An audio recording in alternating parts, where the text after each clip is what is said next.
高月，你个逆女！陛下广召天下贤才的皇榜，你也敢接？你想害死我们全家呀！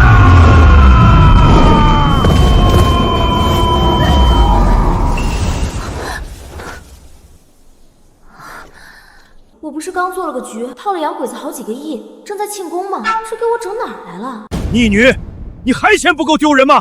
还不给老夫滚下来！下来就下来，你给我等着！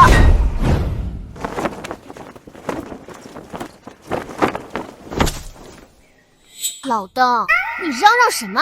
信不信我一拳打爆你的狗眼？反了！来人，是取老夫大刀来！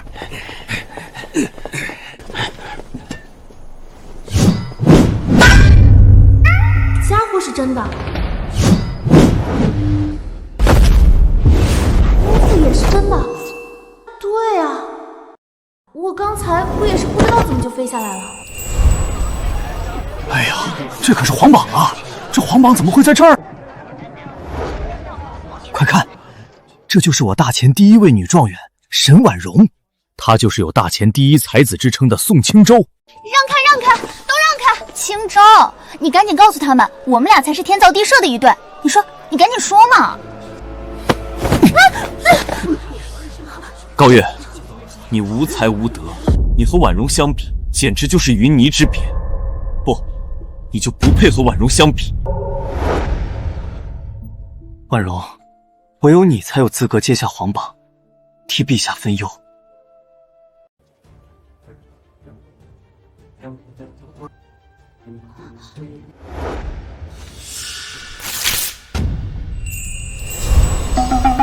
我真是穿越到了一个不仅为了男人争风吃醋，还为男人怒接皇榜的花痴傻女身上。到临头都不知道躲，留你何用？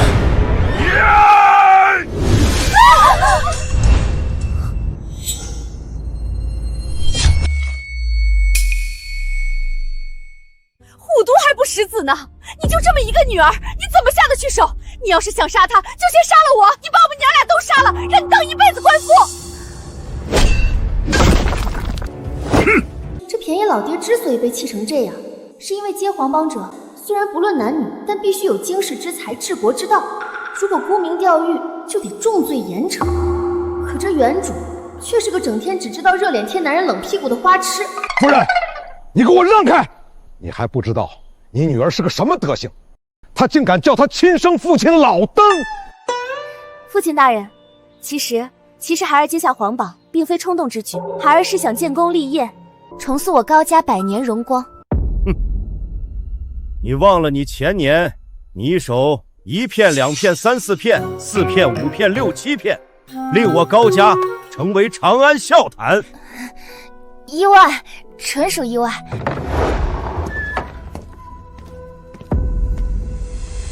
高伯父，青州不请自来，叨扰了。渣男出场了！是青州啊，你和月儿自幼定亲，我们一家人不说两家话，何必如此客气？青州此行是来退婚的。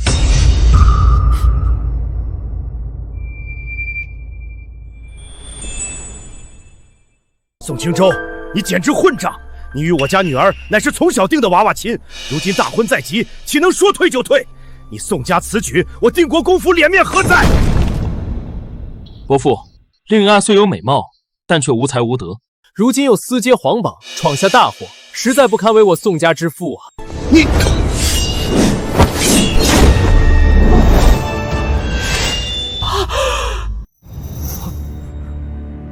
高月，你要干什么？你算个什么东西？一个移情别恋的烂柿子，也敢上门退婚？要退婚，也是我高家退婚。高月，我知道你爱我如痴，这才因爱生恨。可就算这样，我也绝对不会娶你的。你还是死了这条心吧。娘，婚书给我，捡起来，滚出去！你。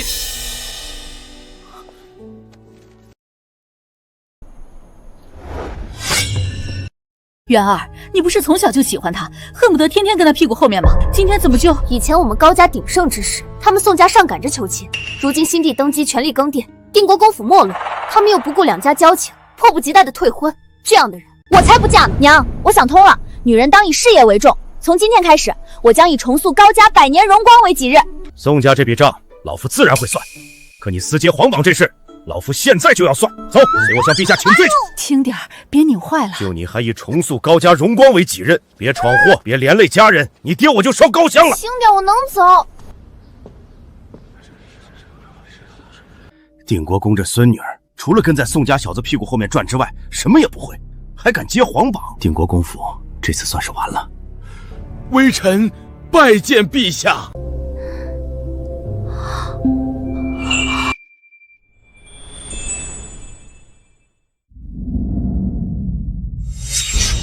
还不跪下！拜见陛下。竟敢如此羞辱于我定要你获罪于朝堂。平身吧。启奏陛下，高月因误会臣与婉容，这才抢先一步私接皇榜，还请陛下恕罪。宋青州，你个又当又立的死渣男，明面是替我求情，实际却是给我扣藐视政权的帽子。朕不管缘由，接了皇榜，就得接受朕的考教。朕来问你，若是你亲手杀了仇人全家，看着仇家满地尸体，心头无比畅快之时，却发现屋内还有一个孩子，你当如何？臣女会说，记住我这张脸，下次见面我就不会手下留情了。这个回答倒也彰显仁义。为了所谓的仁义，不斩草除根，令满门置于危险之中，简直愚蠢。然后我会转身离开，再猛然回头，大声一笑：“小子，我们又见面了。”然后手起刀落，一刀杀了他。那只是个手无寸铁的孩子，你怎么能这么做？你简直是个毒妇！陛下，这样的冷血之人，一旦为官，必定为祸一方。沈庄园和宋公子所言极是。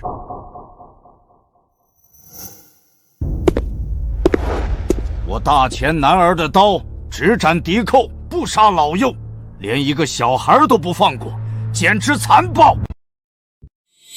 陛下，高月生性如此残暴，还请陛下责罚。朕为何要责罚？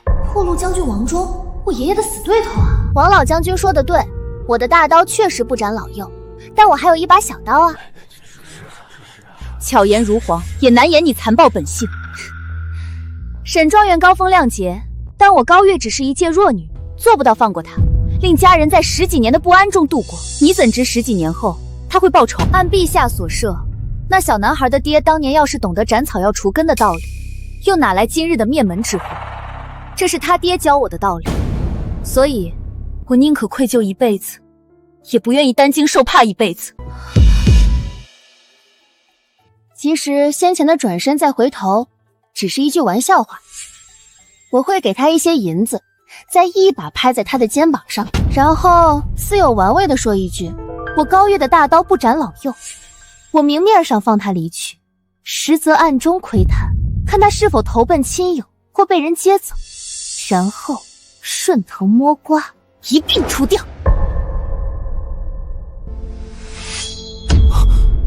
有的人心眼不仅长在左边，还长在右边，所以还得左右两边各来2刀。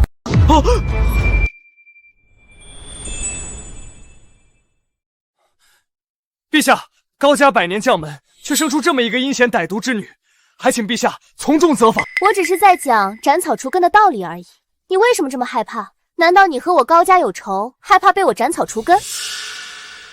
我高月，回来！陛下面前不得胡言。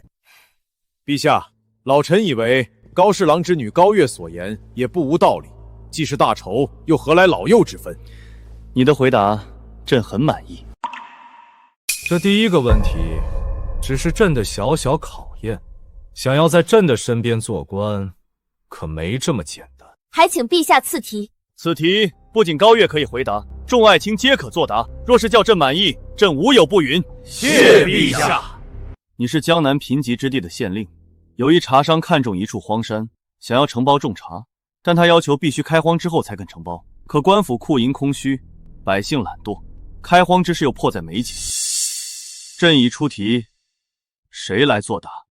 陛下，此题不难，1倍工钱不行，那就2倍、3倍，重金之下，百姓必定响应。朕说过，官府库银空虚，钱从何而来？官府无钱，百姓懒惰，如果不提高工钱，只怕无人响应。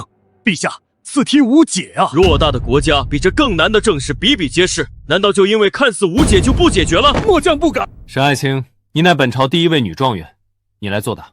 微臣愚昧，还请圣上责罚。高月，你可有解？请容臣女想想。你接了朕的求贤榜，你可不要叫朕失望啊！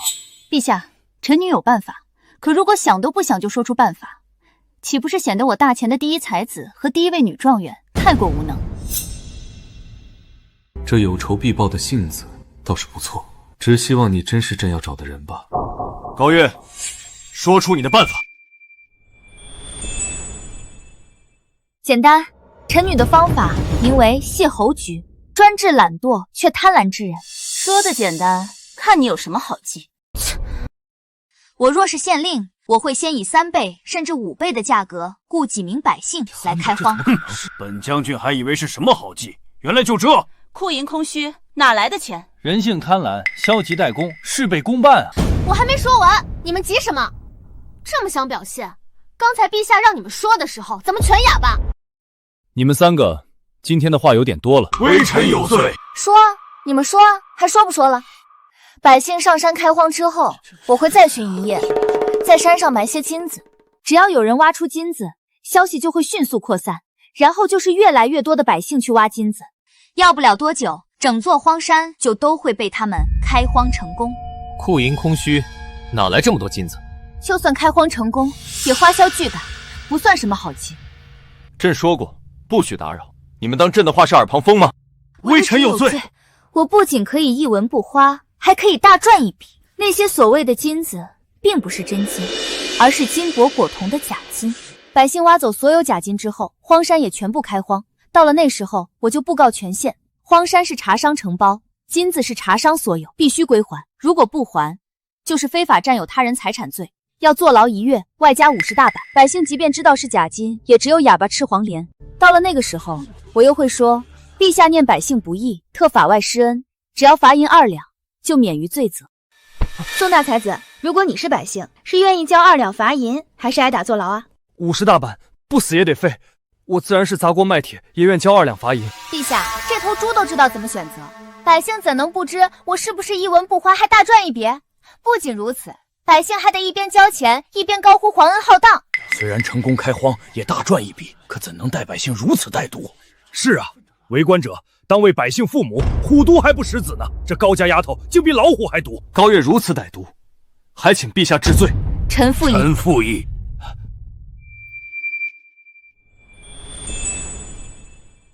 沈爱卿，据说你8岁作诗，12岁通读经义，文才惊人，如今又是状元及第，乃长安第一才女。你可有比高月更好的办法？臣暂时还没想到，还请陛下容臣再想想，微臣一定可以。那便是没有。你明明没有办法，还在这里嫌高月所献之计过于歹毒，怎么？你是欺朕年轻，还是觉得朕不知好赖？微臣不敢。微臣不敢。朕刚才出的题就是钱塘知府所奏。高月，你解决了一线难题，朕很满意。说说看，你要什么奖励？朕无有不允。那就先来几个大钱本土小奶狗吧。报！启禀陛下，临江城突发天灾，临江知府正在御书房求见。退场。我的奖励呢？我的小奶狗呢？怎么哪里的皇帝说无有不允都是泡影啊？进。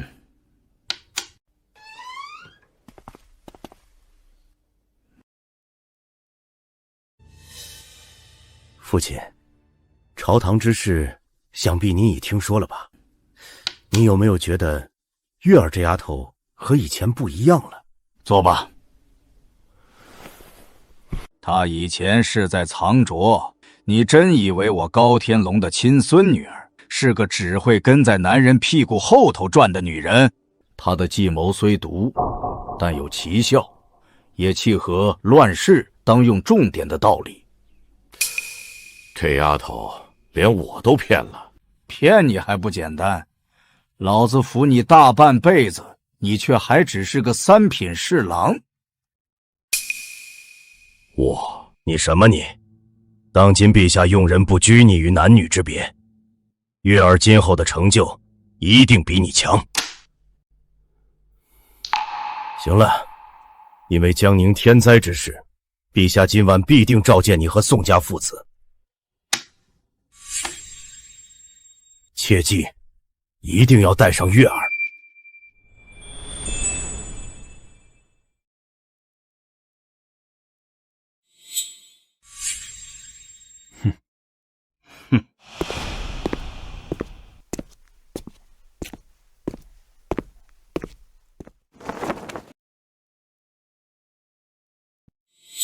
上官，把奏书给他们看。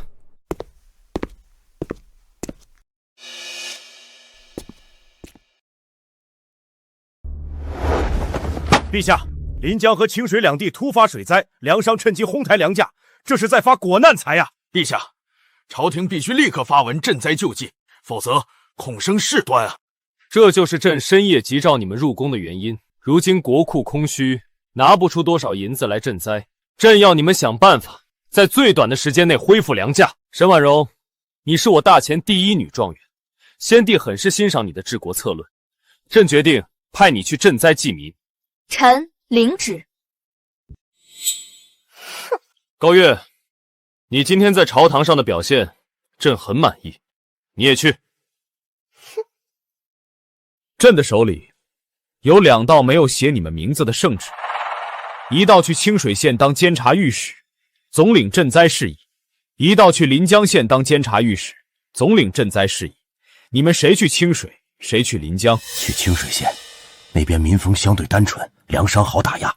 爹说的对，选清水县。陛下，臣选择清水县。哼，谁都知道清水县处理起来更简单，你们还真会选啊！爹，他喜欢捡软柿子捏。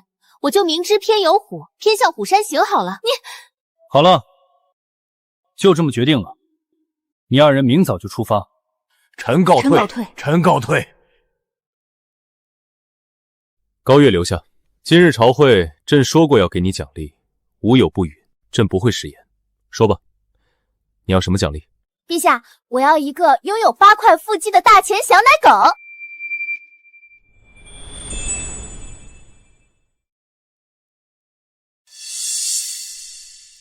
大钱小奶狗，8块腹肌。高月，你觉得上官是不是这块料啊？谢陛下赏赐。高御史，本官是人不是狗。哼，好了，你回去准备吧，明天一早上官与你同行。谢陛下，陛下拜拜。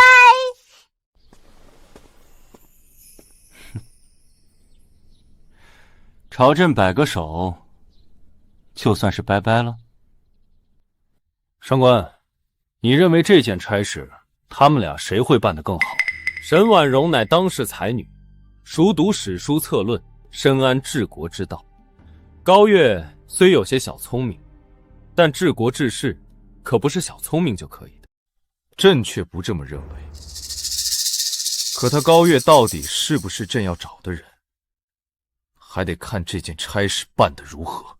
你去盯着高月，随时密奏。还有，临江县的粮商根基稳固，不好对付，你务必保证他的安全。是，陛下。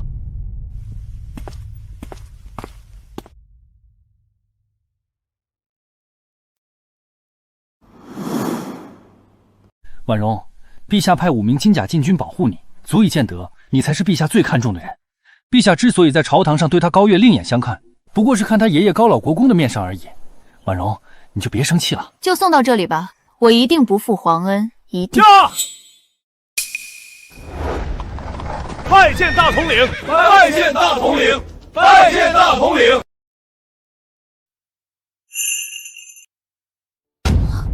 还聊呢？灾情就是命令，灾区的老百姓翘首以盼，你们却在这里手拉手。驾！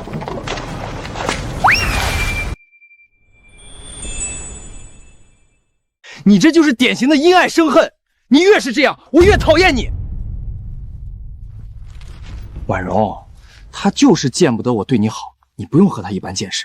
只要把这趟差事办好，陛下一定更加看重你。陛下派5名禁军保护我，却派自己的贴身卫士为他驾车，那可是禁军统领2品大官啊！你给我等着，我一定把这差事办得比你出色。我一定要让陛下知道，他看走了眼。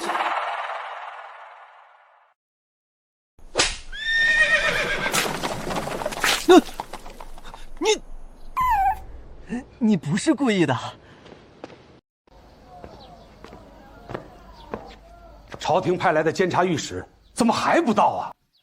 大人，您别着急啊。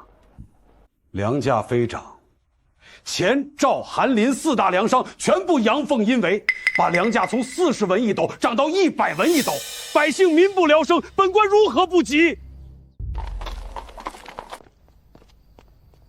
来了来了，御史大人到了。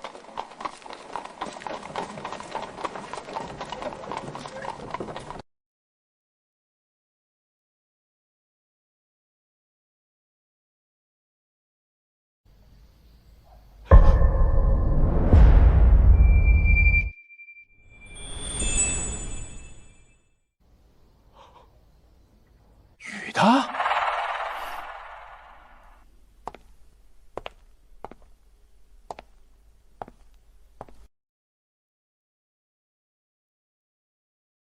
本官乃御前侍卫统领，奉旨随侍新任临江县监察御史。从今日起，临江县大小事务皆由高月高小姐做主。临江县知县上前拜见御史。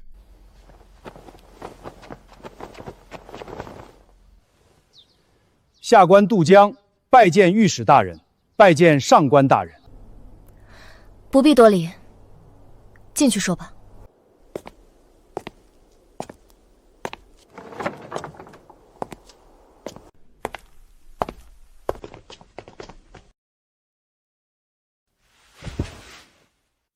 说说吧，临江县灾情如何？临江连日暴雨，导致江水倒灌，良田尽毁，百姓颗粒无收。而城内粮商则趁机哄抬粮价，短短10日，粮价已从40文一斗飙升到100文一斗。若非本官开放官仓，只怕粮价还会暴涨。本县有多少百姓？本县共有百姓103872户。这么清楚，还不错，是个好官。下官惭愧，能力有限，无法救民于水火，还请高大人奏请朝廷赈灾。朝廷也没多少余粮，陛下也为此发愁呢。再说了，我们也不能什么事儿都找朝廷啊。如果出事就找朝廷的话，那朝廷要你们这些当官的干什么？大人，可有良策？有啊。这第一步就是把官仓关掉。大人何故打趣下官？眼下开放官仓，粮价还难以遏制。一旦关仓，粮价必定暴涨，百姓如何能买得起啊？杜大人，本官不是来跟你解释的，这是命令，必须执行。还有，请4大粮商到府衙一叙，就在今晚。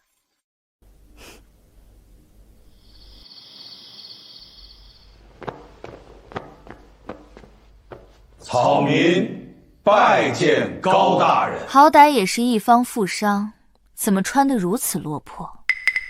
哼！那是因为……行了，本官不想看你们表演。本官只说一句话：本官要你们把粮价抬高到150文一斗，只许高，不许低。谁敢少一个字儿，本官就宰了谁。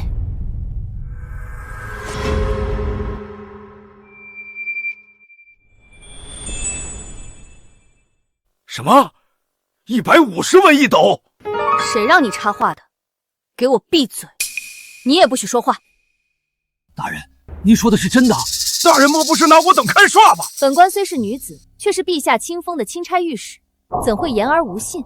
本官再强调一遍，谁敢把粮价定在150文一斗以下，本官就杀他全家。好，就按御史大人的吩咐办。对了，这县衙年久失修，临江的河堤也早已破旧不堪。本官让你们赚这么多，总得给本官分运一些，补贴公用吧。高大人所言极是，我林家愿出3万两，全力支持县衙修缮与河堤加固。我钱家也出3万两，我赵家愿出2万两，我韩家也出2万两。好，那本官就先替县衙上下官吏以及河堤两岸的百姓谢过4位家主了。废话少说，回去准备银两吧。明天一早，若让本官看到哪家粮店敢卖低价，本官就亲自去你们家里索命。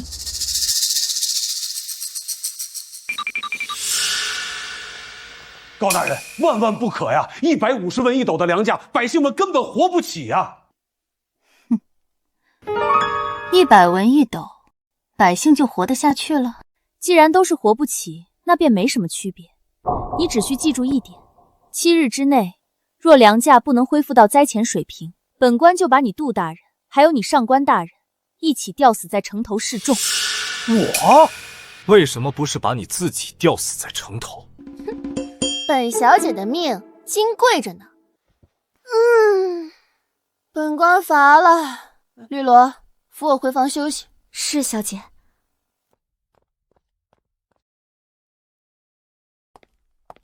上官大人，此事非同小可，还请您速速向陛下奏明此事啊！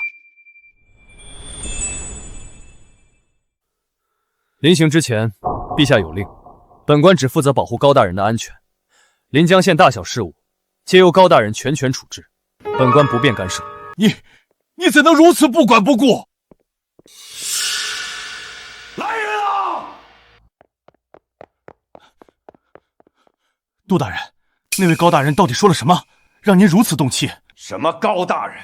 分明就是个胡作非为的官家大小姐！取我笔墨来，本官要连夜拟写奏书，800里加急弹劾此僚。报！启禀陛下，临阳县知县渡江800里加急奏报。呈上来。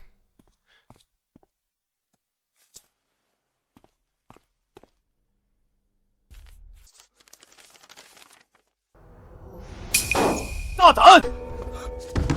这个高月太让朕失望了，他竟敢与粮商勾结，将粮价抬高到150文1斗，简直无法无天。不对，虽然满朝文武都说高月计谋狠辣，但也绝非庸才。他这么做，难道是另有深意？报！启禀陛下，上官统领密奏。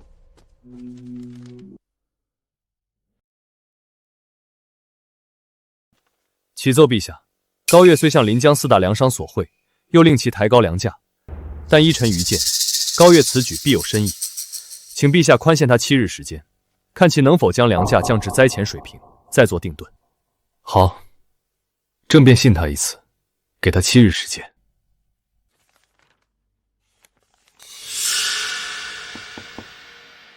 进。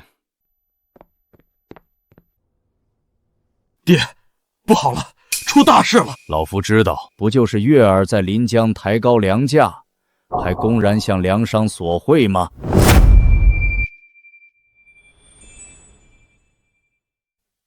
爹，您怎么知道这事儿的？老夫虽已卸任朝堂，但终究还是大前的定国公。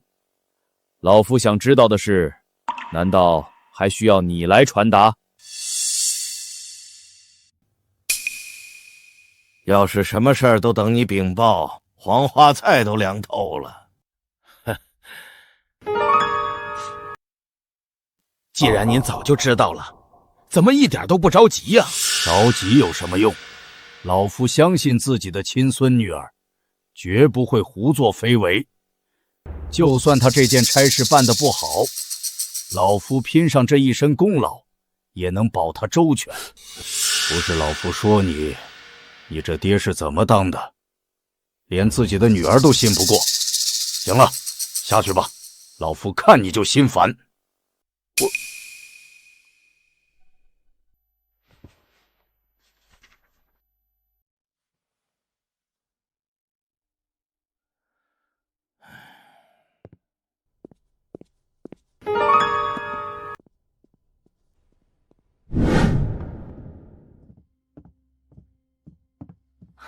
爹，是不是婉容从清水县传回来什么好消息了？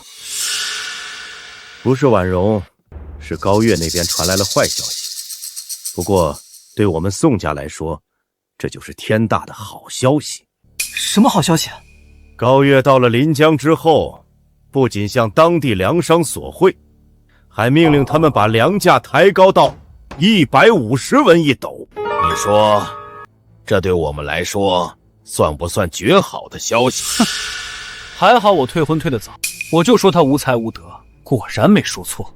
婉容那边已经把清水县的粮价压低到82文一斗，甚至还有信心再降一些。等婉容回朝复命，陛下必定会明白，婉容才是真正的大钱第一才女。你务必把婉容娶回宋家，有了她的相助，我们宋家崛起就指日可待了。爹，您放心，她迟早都是我的人，逃不出我的手掌心。对了，爹，要不要把临江城的消息告诉婉容，让她也高兴高兴？放心，爹早就安排好了。沈大人，临江县的百姓这下可惨了。哦，为何这么说？宋大人那边传来消息，高月到任临江之后，竟然公然向粮商索贿，还伙同他们将粮价抬高到150文一斗。临江的百姓哪承受得起呀？能不惨吗？他们皆是我大钱子民，民生疾苦，怎可幸灾乐祸？沈大人教训的是，下官失言了。只能说临江百姓命苦，遇上了这样一个心狠手辣的毒妇。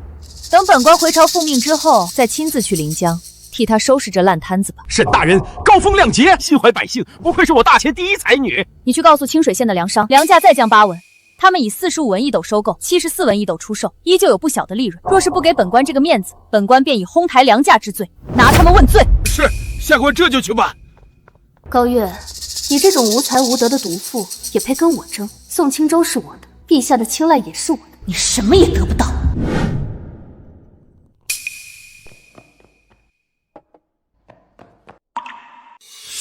高大人，不好了！城外百姓怨声载道，全都在骂您呐。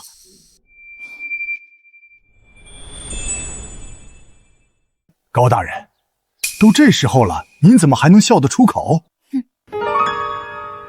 意料之中，小场面，不慌。对了，杜大人，临江县最高的地方是哪里？高大人，眼下百姓怨声载道，您还有心思去欣赏风景？当然有。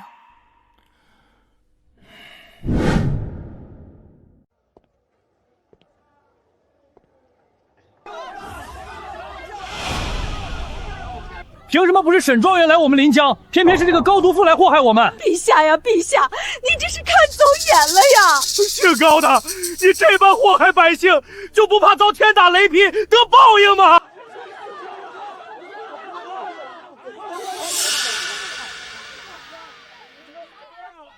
你特意带我们上来，就是为了听这些百姓骂你？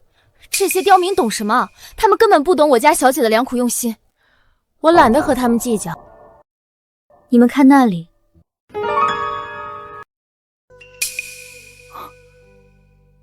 你故意抬高粮价，是为了吸引外地粮商前来。看来我向陛下求请宽限他7日的决策，并没有做错。你这人虽然冷冰冰的，但却不傻，别老是一张冰块脸，给本官笑一个。本官乃2品禁军统领，职责是护卫陛下与大人安全，并非供人取乐的南花魁。没劲。绿萝，我们走。是，小姐。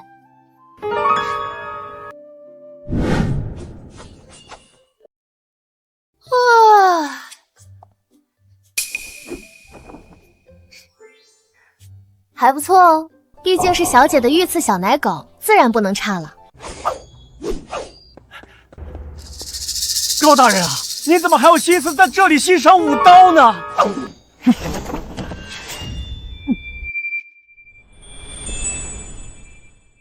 上官大人，下官没惹您吧？给本官记住，本官武刀是晨练，不是供人消遣心神。下官口误，还请上官大人恕罪。倒是一匹脱缰的傲娇小野马，有点意思。高大人，都这时候了，您就别光顾着欣赏点评上官大人了。身为朝廷命官，行事却如此慌张，一点都不稳妥，连我爹都比不上。难怪你40、50岁了，还只是个7品知县。我要是你爹，我非打死你这个目无尊长的逆女不可。高大人，眼下外地粮商疯狂涌入临江，运河都给堵得水泄不通了。下官知道了，您命令本县4大粮商将粮价抬高到150文一斗，就是为了吸引外地粮商前来，想让他们互相竞价杀价，从而压低粮价。哼，可你也太天真了。商人逐利，在巨大的利益面前，他们比谁都团结，根本不可能互相杀价。本官从来就没想过要他们让利，本官只想让他们进来，仅此而已。传本钦差命令，所有涌入临江的粮商，只许进，不许出，违令者立斩不饶。另外，即刻开放官仓，对外出售，标价110文一斗。你是想让百姓都来官仓买粮，以此迫使粮商降价？110文一斗，百姓能买得起的终究是少数。我这么做是为了让4大粮商和外地粮商派人乔装成百姓来官仓抢购粮食。可高大人，官仓的存粮本就不多，根本经不起这样的抢购啊！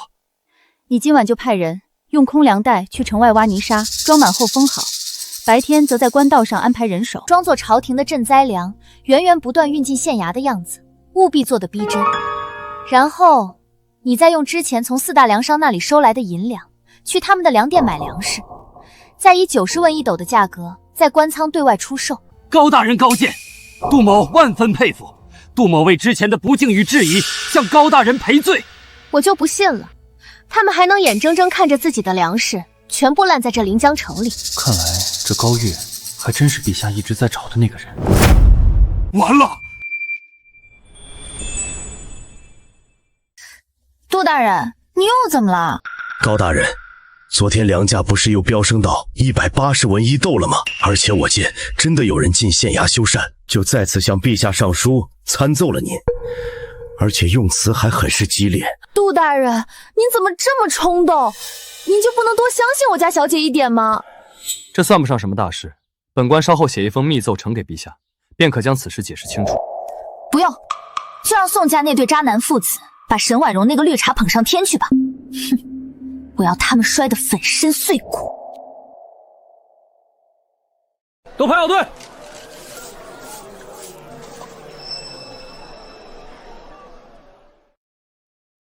老板，我们还要继续降价吗？再降下去，我们就要亏本了。不对呀，之前不是说临江官仓的粮食库存不多了吗？怎么我们这几日越去抢购，官仓的粮食就越多呢？老板，这几日我每天都能看到粮队从京城方向过来，一车车粮食源源不断的运进县衙，看着不像是假的。坏了，这是朝廷的救济粮到了，快赶紧降价，标75文一斗，一定要比官仓便宜。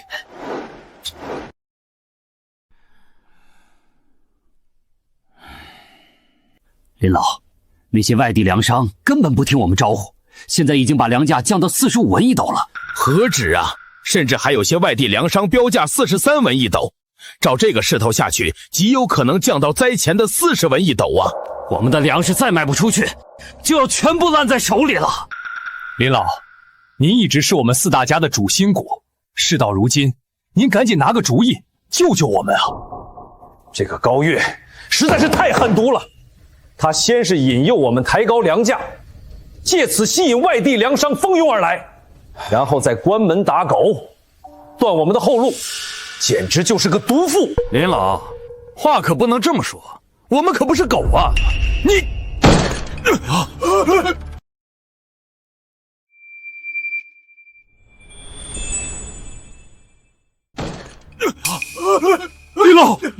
林老，你怎么样？事到如今，我们4大家必须团结一心，绝对不能降价出售。那些外地粮商的存粮有限，等他们把存粮抛售一空，等朝廷的救济粮也卖完之后，这临江县的粮价终究还是我们说了算。林兄，那我们就先行告辞了。来人，老爷，你有何吩咐？你立刻去通知林家所有粮店，把粮价直接降到38文一斗，全部抛售。老爷，万万不可啊！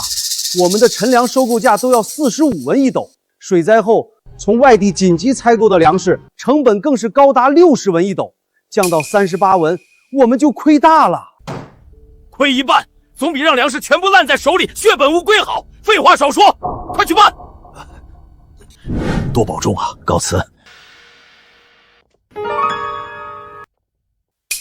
快去县衙！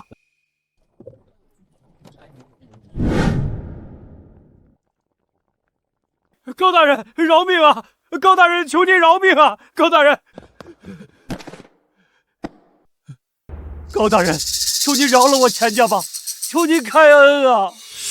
哟，钱家主，这次倒是穿的老实。高大人恕罪，之前是钱某有眼不识泰山，也是被林家主那老贼蒙蔽，一时糊涂，才跟着他一起蒙蔽大人。求您大人有大量，放过小人吧。30文一斗，想要本官不找你钱家算账也行。你带头把粮价降到30文一斗，带动所有粮商跟进。啊，30文一斗，这比灾前的40文一斗还要便宜啊！高大人，您这是要我钱家的命啊！高大人，饶命啊！求您高抬贵手，再涨几文吧。谷贱伤农的道理，本官自然明白。眼下不过是灾后重建，需要一个过渡过程。等百姓恢复生产，日子不再困难，县衙一纸文书，自然会把粮价恢复到40文一斗的正常水平。怎么，钱家主不愿意为临江的百姓奉献这么一点点？这哪里是一点点，这分明是要剥我钱家一层皮呀！可转念一想，剥一层皮也总比因发国难财被下狱杀头好。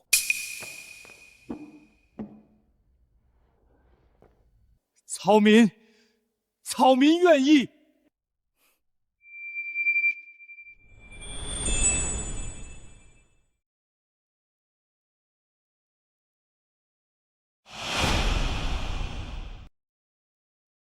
我有眼不识泰山啊！之前竟然骂高大人是毒妇，我有罪，我该打！高大人确实狠，可他的狠全用在了那些发国难财的奸商身上，对我们百姓却是实打实的好啊！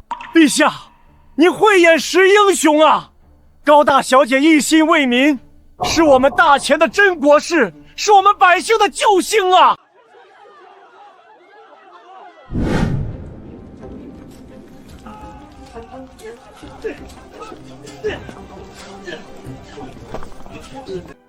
下官渡江，带临江县全体百姓叩谢高大人救命之恩。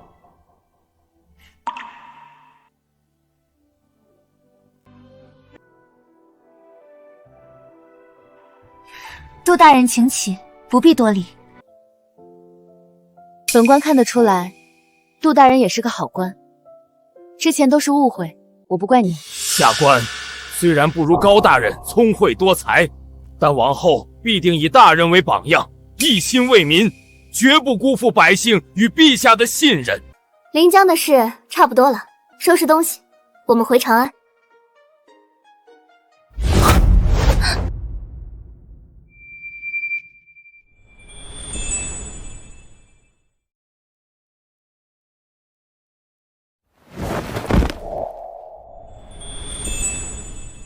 高大人，您没事吧？这才对嘛！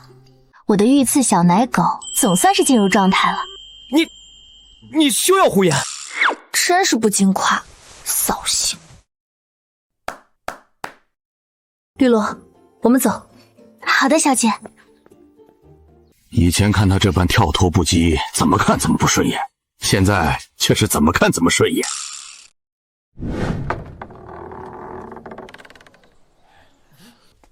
高大人，请。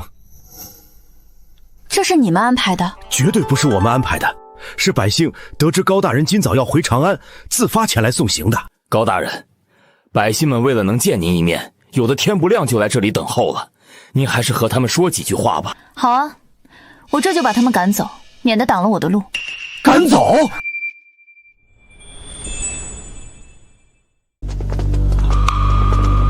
你们好好想想，当初是怎么骂本小姐的？一个个恨不得把我地下的祖宗都挖出来骂。现在倒好，又堵在这里拦我的路，想求我原谅，你们好意思吗？高大人，我们知错了，是我们有眼无珠，错怪了您，求您原谅我们吧。高大人，您大人有大量，大人不计小人过，就原谅我们这些糊涂蛋吧。高大人，您要是不原谅我们就一直跪在这里，绝不起来。怎么，这是想道德绑架我？少来这套！我可不像那些讲究大人有大量的男子汉，你们爱起来不起来，与我无关。我之所以帮你们降低粮价、整顿粮食，不过是奉了陛下之命，尽我钦差御史的本分。我可不是为了你们这群不分青红皂白，还没见成效就天天骂我的刁民。不过我提醒你们一句，县衙修缮和堤坝加固的活计名额有限，要是去晚了没抢到活计，那可就要饿到来年丰收了。别想着朝廷会一直白养你。高大人，您竟然还偷偷为我们安排了活计，让我们能自食其力。天哪，我以前还把您骂得那么难听，我有罪，我真的我错了，我真的错了。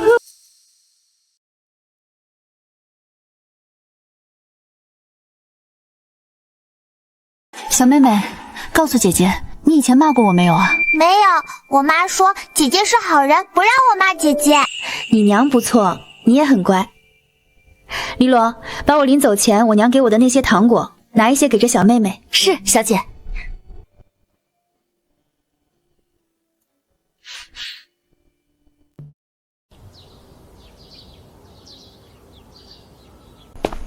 上官大人，等等。杜大人还有何事？这是什么？这是送给高大人的礼物。杜大人可知，朝中早已有人觊觎高大人，见不得他立下功劳，得到陛下信任。你这般明目张胆准备礼物，岂不是给人留下把柄？上官大人放心，这只是一件普通的女款披风，不值什么钱，还请上官大人一定收下，带回长安。关键时刻，或许能为高大人在朝堂之上遮一点风，挡一点雨。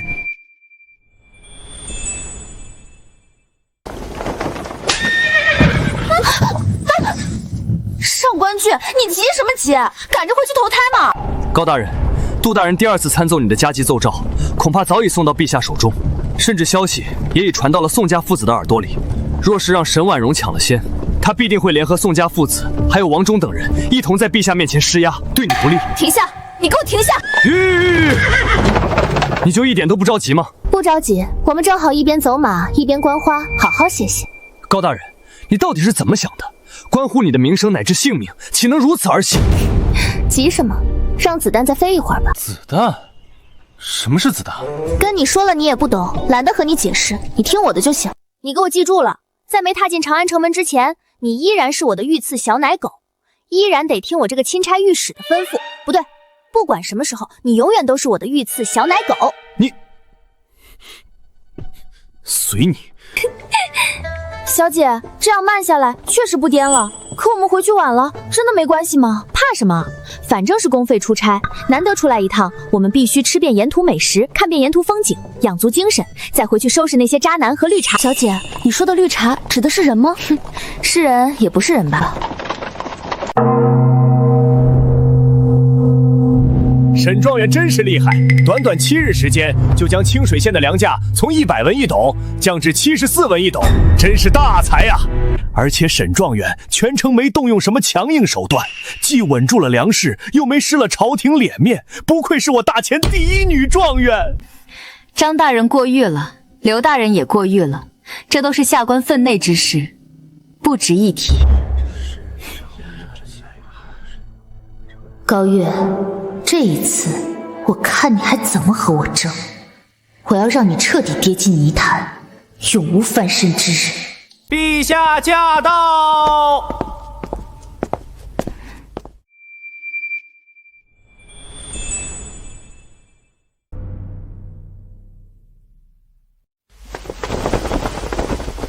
吾皇万岁！万岁！万万岁！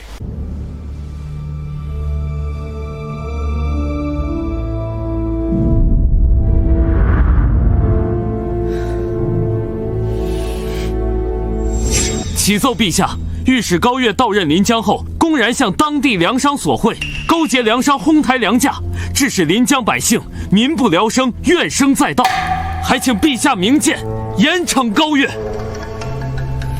高岳，7日期限已然过去，你却迟迟未归，还闹出这般事端，真是太让朕失望了。众爱卿平身。谢陛下。启奏陛下，沈庄园奉旨前往清水县赈灾，仅用7日时间，便将当地粮价从100文一斗降至74文一斗，更不负陛下重托。老夫送礼，斗胆请陛下封赏监察御史沈婉农，以表彰其功绩。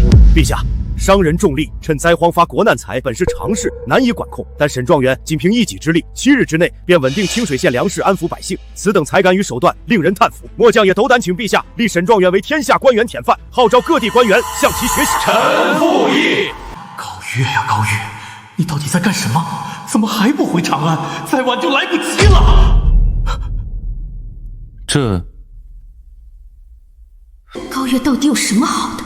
陛下为何始终对他念念不忘？我才是那个配站在陛下身边，附着陛下的人啊！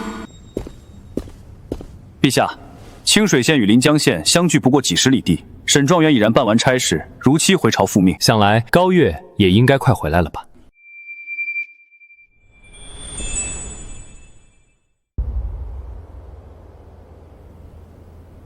其实，高岳的消息，昨晚就已经传到宫里了。高岳在临江县不仅勾结粮商，恶意抬高粮价，把临江百姓逼得民不聊生，苦不堪言，更敢在光天化日之下公然索贿，毫无顾忌。王忠，你放屁！高大人，朝堂之上怎可口出污言秽语，成何体统？王将军身为3品大将，常年带兵，其麾下军使过境临江县有所见闻，又有何稀奇？高岳本就无才无德，行事更是鲁莽任性，不计后果。先前不过是误会我与沈状元有所牵扯，便敢私揭皇榜，还有什么事是他做不出？正如宋公子所言，清水县临江县相距不过几十里地，高小姐在临江的所作所为，臣其实早有耳闻。只是臣与高小姐正处于公平竞争之中，不便主动提及，以免落人口实。陛下，诸位大臣所言皆只是听闻，并无半句实证。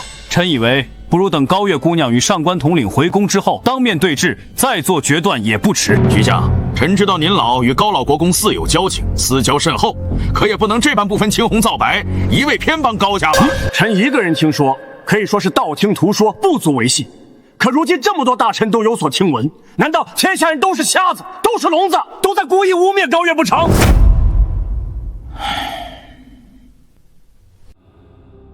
高岳，你要是再不回来，朕也帮不了你。定国公高天龙到！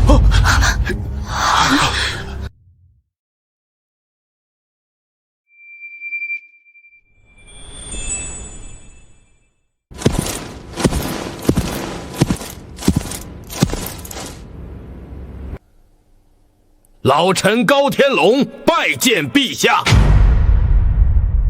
高老爱卿免礼。臣记得高老国公3年前便已卸任，今日披甲上朝，是来向新帝示威吗？老夫自幼追随太祖南征北战，这身麒麟甲乃太祖亲赐，你说老夫穿它是向他的子孙示威？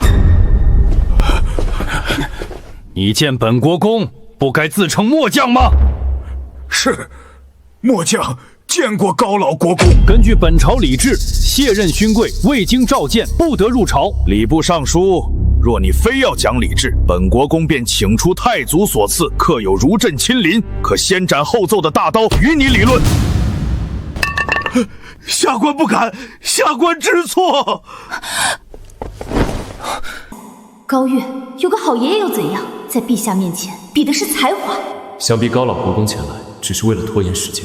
好，朕便再多给你几日时间。高老国公，你今日来朝是为高岳求情？启奏陛下，臣不为孙女求情。若她真负皇恩，理当严惩。但她人还未到，便遭恶意中伤，老臣绝不答应。老臣愿拼这一身功绩，求陛下再宽限3日。老国公乃3朝元老，开国元勋，素来不向朝廷开口，朕这就准你所请，再宽限3日。老臣谢陛下隆恩。监察御史高苑，禁军统领上官俊求见。快宣！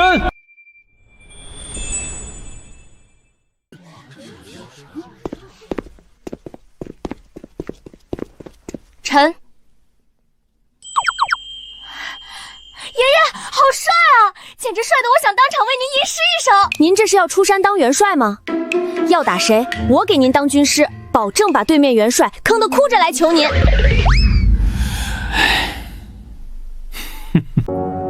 短短7日，临江知县2次加急告状，你回京之后，眼里竟只有你爷爷，半分没有朕，还不给陛下行礼？拜见陛下。朕让你起来了吗？跪下！肯定是看了杜江的奏报，又听了这些渣男绿茶的挑唆，跪就跪。待会儿我就让你求着我起来。好，天子一怒不得了。高月，你当真以为朕不敢杀你？高月，不许对陛下无礼！小女年幼无知，不懂规矩，还请陛下恕罪。都敢勾结粮商，搜刮民财了，还敢说年幼，分明是心术不正。我就说嘛，她本就是个无才无德、不知天高地厚的女人。你们，高月，你自己找死！就算有你爷爷在，也救不了你。陛下，臣有话要说。说。启奏陛下，自高大人抵达临江之日起，仅用7日时间，便将当地粮价稳稳压制30文1斗。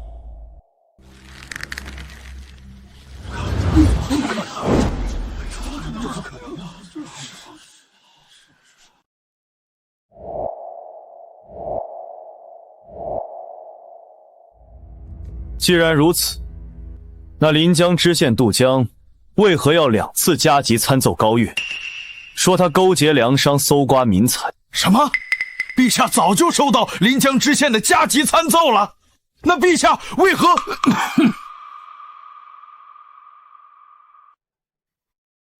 陛下早就收到他在临江乱来的消息了，可他不仅没有治罪，还一直在朝堂上替他拖延时间，一直维护他。凭什么？原来你不仅没有听信杜江的一面之词，还故意在朝堂上帮我拖延时间啊！你继续说，这粮价到底是怎么在7日之内压下来的？其中细节一一奏来。正如先前传闻所说，高大人刚到临江，便故意要求本地粮商抬高粮价，实则是为了制造粮价虚高的假象，吸引周边各地的粮商纷纷涌入临江。待外地粮商尽数涌入之后，高大人便下令封锁临江城门，同时开放官仓，以低价抛售粮食。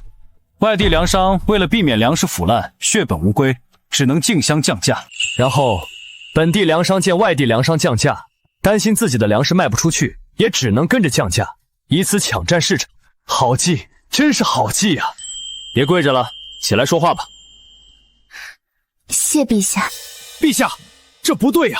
臣记得，早在高月前往临江之前，临江官仓就已经奉命放粮赈灾，库存早已空虚，哪有那么多粮食能逼得众多粮商纷纷降价？是啊，宋大人说的对，临江官仓早已无粮可放，哪来这么多粮食支撑这般计策？说不通，这实在说不通啊！高大人这计策根本无从谈起。上官统领，还不为诸位大臣答疑解惑？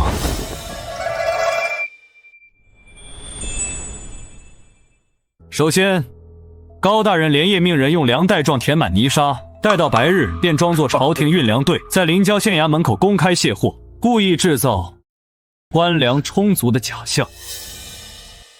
其次，我们每一次下调官粮价格，放出的官粮大多被粮商抢购一空，而高大人则用卖粮所得的钱收购粮商们再次降价后抛售的粮食，循环往复。原来如此，竟是这般妙计。这便是民间所说的空手套白狼啊！4两拨千斤，妙不可言。老高，不愧是你的亲孙女儿，竟能把行军打仗的兵法活用到商战之上，厉害！许相过誉了。别跪着了，起来说话。不急，还有人没发难呢。陛下，30文1斗的粮价远低于市场价40文1斗。虽说此举有利于安抚灾民、稳定民心，可长久这般下去，粮价过低，农户无利可图，日后便无人愿意种地了呀。王将军，古奸商农的道理，高大人怎会不知？他此举只是为了暂用奸商之财，扶持灾民渡过难关而已。待到来年秋收，粮食丰收，朝廷只需一纸文书，恢复正常粮价，一切便可恢复如初。那他在临江公然索贿呢？高大人在临江所收的银两，1文钱都没有揣进自己的衣兜，而是全部用来修缮临江县衙的破损房屋，以及加固濒临决堤的河堤。陛下，返程途中，臣也曾问过高大人，为何不直接将这笔银两用来赈济灾民，反而要耗费心力修缮县衙？高大人说，不能让灾民长期依赖朝廷赈济，不劳而获，要让他们靠自己的双手赚钱生活，用劳作换取粮食与银两，这便是所谓的以工代赈。好一个以工代赈，既解了当下的灾民之困，又能让百姓自食其力。高爱卿，你果然没让朕失望，看来宋公子所言不实啊。高爱卿并非胡乱接朕的皇榜。高爱卿，快平身，接受朕的封赏。不急，陛下，臣还有一笔账没和陛下算呢。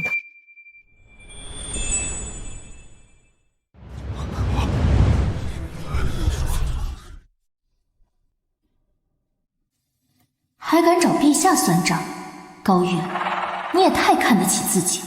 今日就算有你爷爷护着，你也难逃责罚。陛下，高月此举大逆不道，对陛下大不敬，目无君上，还请陛下严惩，以正朝纲。高月，你仗着赈灾有功，便敢如此放肆，公然对陛下不敬，简直罪大恶极，罪该万死！陛下，小女年幼无知，不懂君臣礼数，一时糊涂才口出狂言，还请陛下念在她赈灾有功，饶她一次。高月，你好大的胆子，还不速速向陛下认罪求饶！高老国公，太祖高皇帝临终前曾赐你对大前后世君王免贵之权，先皇尚且不敢抗旨，朕怎敢有违？况且朕也想知道，高爱卿要和朕算什么账？月儿，爷爷应该相信，就像相信你在临江赈灾绝不会胡来一样，相信你自有分寸。可你又怎能当着满朝文武的面，公然说要找陛下算账？这可是大不敬之罪呀！接下来，朕要和高月算账，你们谁敢多说一个字，死！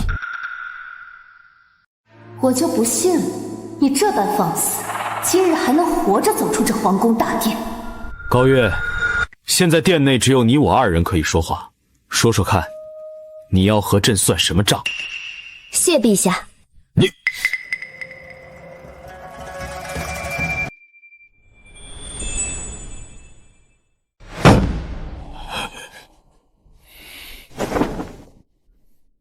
说，挺帅的嘛！我想什么呢？现在不是欣赏美男的时候，我得让他明白，混得再好，地位再高，也要懂得低头。敢问陛下，臣公奉旨回朝面见陛下，是否应当先行跪拜问安？不错。那我再次请问陛下，若臣公并无过错，身为皇帝，是否应当让臣公平身，不可无故折辱？这个高月闹了这么久，原来是要和朕算无辜让他长跪的这笔账。你说的不错，可你就没有错了吗？临江知县2次动用800里加急参奏于你，指控你勾结粮商搜刮民财。要不是朕对你仍然抱有期待，念你或有隐情，朕早就一道圣旨赐死你了。果然，哪里的皇帝都一样，明明理亏，却偏偏知错不认错。不过，我今天非要让你认下这个错不可。古语有云，用人不疑，疑人不用。陛下既然派我前往临江赈灾，且说好以7日为限，就应当安心等待7日，看最终结果再做定论。可陛下仅凭临江知县的一面之词，便心生怀疑，这难道不是怀疑自己的眼光？说的直白一点，就是陛下对自己不够自信。我还没说完呢，陛下最终没有下旨赐死我，仅凭这一点，就说明陛下还不算昏君，还能明辨是非，留有分寸。陛下能忍到这个时候，也算是奇迹了。可你高月再能言善辩，也绝对不能再创奇迹。还好我当初果断退婚，不然娶了这么一个目无君上的女人，岂不是要连累我宋家？陛下竟然能忍他到这个地步，凭什么？他不过是仗着有几分小聪明，凭什么能得到陛下的这般纵容？完了，月儿这是真的把陛下惹急了。有点意思，这般直言不讳，步步紧逼，倒是有几分置之死地而后生的意思。臣在这里先拜谢陛下，没有仅凭临江知县的一面之词，便赐死臣。好了，我们继续算账。你还要算什么账？算账就得一笔一笔算清楚。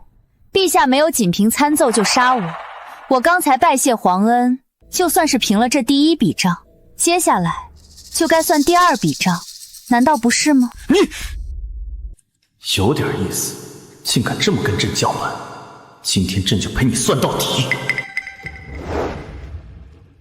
你继续说。陛下既然已经决定为我压下临江知县的参奏，就等于决定要等我回京再说。可陛下却因为听了那些不仅眼瞎耳聋还心黑的人对我的恶意污蔑，就不分青红皂白让我长跪不起，而且还一脸凶相，仿佛我真的犯了十恶不赦的大罪一样。这难道不是无故折辱陈宫？他说谁有眼瞎耳聋还心黑？我还就不信了，陛下能当众给你道歉。陛下，您就算信不过我高月，难道还信不过一直陪在我身边见证全程的上官统领吗？您为什么就不能多等片刻，等他把事情的来龙去脉说完再下决断呢？这不好，陛下不会真的要当众给他道歉吧？陛下，临行之前，临江百姓感为高大人赈灾之恩，不仅自发前往城门口相送，还特意为高大人准备了一件大礼。什么礼物？送我礼物？我怎么不知道？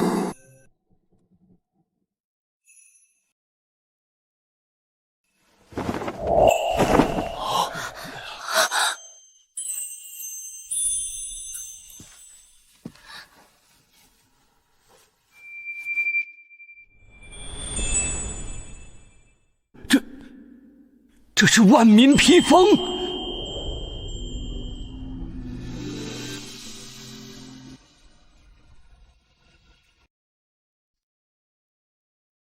陛下，临江百姓说，高大人刚到任之时，他们因看不透高大人抬高粮价的用意，曾对大人多加谩骂。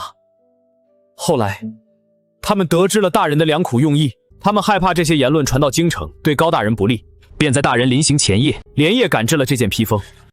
他们希望这件披风能为高大人遮蔽朝堂风雨。看来这高侍郎之女，并不像传闻那般无才无德啊。毕竟是高老国公的孙女，高侍郎的女儿，出身将门世家，怎么会真的无才无德？她以前难道是为了藏拙？应该是了。这件有上官统领亲自作保，承载着临江百姓心意的万民披风，就是最好的证明。看来你就是朕一直在找的人。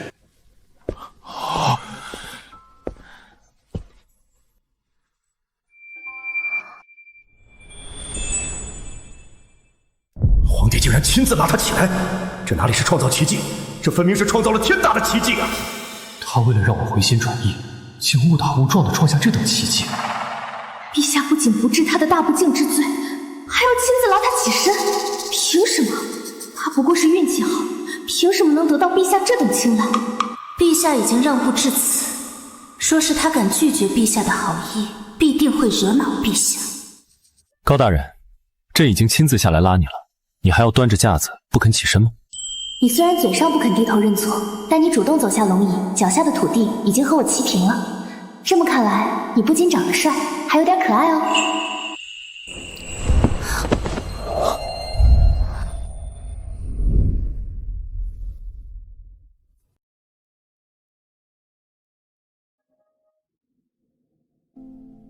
陛下，低头，皇冠会掉吗？什么意思？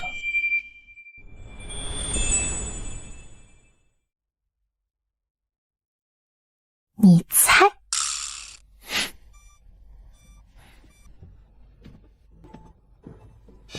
陛下竟然亲手拉他起来，甚至还和他那般亲近，他凭什么呀？高月，我万万没想到，你为了引起我的关注，竟然敢冒险调戏陛下。可即便你做到如此地步，我也绝不会喜欢你。陛下对高月的态度，可不仅仅只是欣赏人才那么简单，这般纵容，怕是对宋家不利呀。陛下这是什么意思？一会儿拉他起来，一会儿又甩脸子，我怎么看不懂呢？破卢将军，你也就只会带兵去破奴了。嘿，你个！诸位，临江清水2县的赈灾现已结束。沈爱卿前往清水县赈灾，用7日时间将当地粮价从100文1斗降至74文1斗，也算不负阵望，不愧状元之名。可高爱卿不仅将粮价降至30文1斗，解百姓燃眉之急，还用以工代赈之法，让灾民靠自己的双手谋生，真正做到了授人以鱼不如授人以渔，朕心甚慰。朕决定封高侍郎之女高月为中书舍人。高月，从现在开始，你就是朕的贴身谋士，随朕左右，为朕分忧。陛下，臣可以拒绝中书舍人这个位置吗？为何？启奏陛下，臣精通商道，想去户部为陛下分忧。户部侍郎高峰之女高月赈灾有功，现封为户部员外郎，仍保留监察御史之职。谢陛下。大前状元沈婉容聪慧过人，朕封你为中书舍人，随朕左右草拟文书，出谋划策。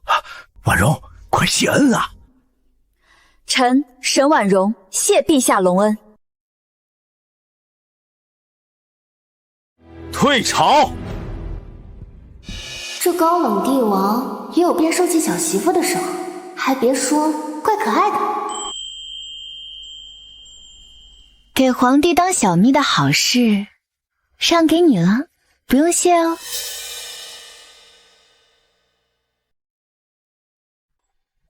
他不要的，才施舍给我，我就这么轻贱吗？迟早有一天，我要让陛下为了我，把你狠狠踩进泥潭里。如果他是个男人，朕一定杀了他。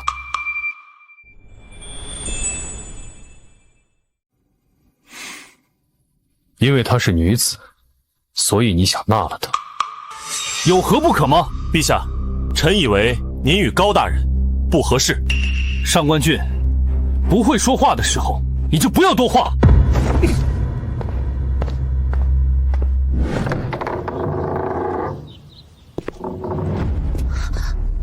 义女，这是你应该享受的荣耀，有什么好怕的？大小姐请。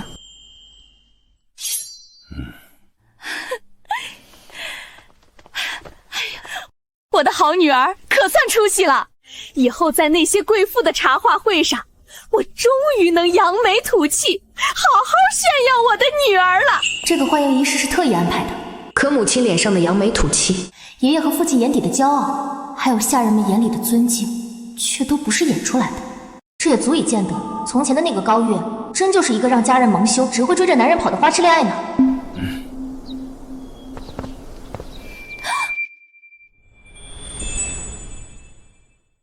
我高家向来赏罚分明，高月，你此次临江赈灾立功，在朝堂之上为高家扬眉吐气，让我高家上下从此都能昂首挺胸的出门，所以刚才的礼遇是你应得的。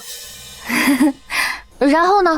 可你这个逆女，明明有这般本事，这些年却净干些荒唐事儿，你害得我高家颜面尽失，就连府里的下人出门见到别家的下人都得低着头走路。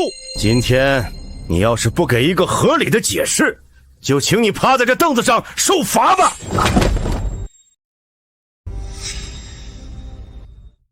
看得出来，爷爷和母亲都没想真的收拾我，只是想借着今天之事让我给个合理的解释。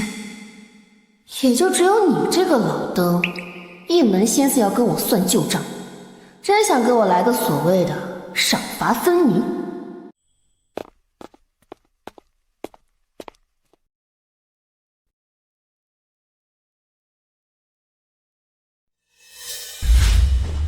义女，事到如今，你还不打算解释吗？爹，女儿之所以这些年一直藏住，只是为了保护咱们高家呀。哼，你觉得这种鬼话我会信？爷爷，您并非皇室，可您手中的兵权却比荣亲王还要多。先帝在世时，虽然表面上遵照太祖高皇帝的旨意对您礼遇有加，可心底里却对您多有忌惮。你说的不错，如果不是先帝对我心存忌惮，你爹身为武将之后，也不至于拥有一身武艺，却被先帝当作文官来用。所以我不能表现出半点才华，只能让先帝认为定国公府的唯一孙女儿是个毫无希望的蠢材。唯有这样，先帝才不会有拉我们全家给他陪葬的心思。这个理由说得过去，但还不够。按理说，先帝暴毙，新帝登基，根基未稳，正是急需有才之士辅佐，成为天子近臣的时候。你为什么不在那个时候就袒露才华，为高家谋得更好的前程？父亲大人，您可曾听说过有一门名叫以彼之道还施彼身的功夫？世上还有这样的功夫？你过来！原来是你害玉儿在新帝登基的关键时候连才华都不敢展示，是你让我在一众贵妇面前这么久都抬不起头，该打该打！逆子，你还有脸叫玉儿逆女？爹，不是这样的，您今日亲眼所见，他连陛下的赐封都敢拒绝，哪里胆小，哪里怯懦了呀？逆子，还敢顶嘴！你个逆女，你是真的心狠手毒，你连亲爹都算计啊！爹，这就叫做以彼之道还施彼身。我明明是为了保护高家才故意藏拙，爹却真的以为我不争气，每天不是追着我骂就是追着我打。就宋清舟来退婚那一次，我不也是为了躲爹的打骂才爬上房的吗？娘也都看到了，我不过是接了个皇榜，爹就气得要劈死我。我哪里敢在陛下登基之初就贸然展露才华，只怕我还没来得及展露半分才华，刚说一句我有才，爹就得一巴掌把我打飞了。爷爷，爹年纪也不小了，下手轻点，可别真把他打坏了。瞧瞧，月儿还知道为你求情，多懂事的女儿！看在月儿的面子上，老子今天就饶了你这一次。爷爷，那我回房了。月儿，荣亲王向来将我定国公府视为眼中钉、肉中刺，你可有应对之法？我有一计，可让荣亲王一家满门抄斩。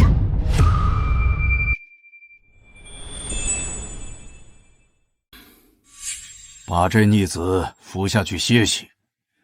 今日月儿说的话，就当从没听过。不是，爹，您还真信他呀？就算陛下和荣亲王有矛盾，那也是陛下的亲叔叔。住口！下去。月儿，跟爷爷走。爷爷，喝茶。茶随时都能喝，不急。若是换做以前，爷爷也和你爹一样，断然不会相信你有本事能让荣亲王一家满门抄斩。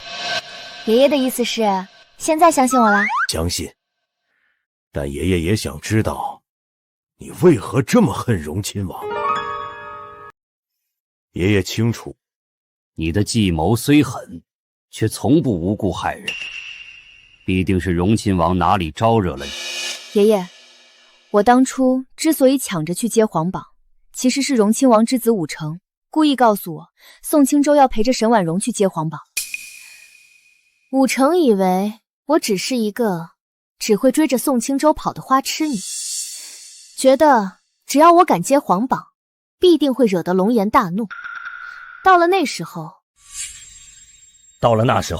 老夫就只能上殿为你求情，用手中的兵权换你平安。可他哪里能想到，我之前的一切全都是装出来的。既然他先不仁，那就怪不得我们不义。月儿，你放手去做，爷爷全力支持你。爷爷，现在可以喝茶了吗？好，喝茶。爷爷亲自给我的宝贝孙女儿斟茶。谢谢爷爷。进。爹，陛下急召我和月儿进宫。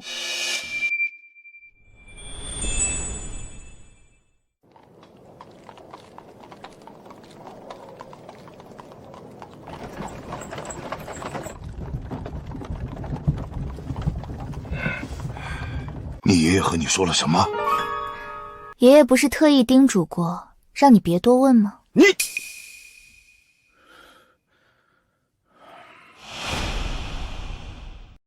既然你爷爷都相信你，那爹就不问了。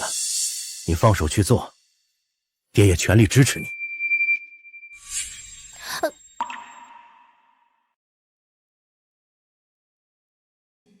这就是刻进骨子里的肌肉记忆。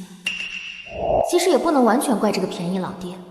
我要是他，生出这么一个整天只知道追着男人跑的花痴傻女，只怕打得比他更狠。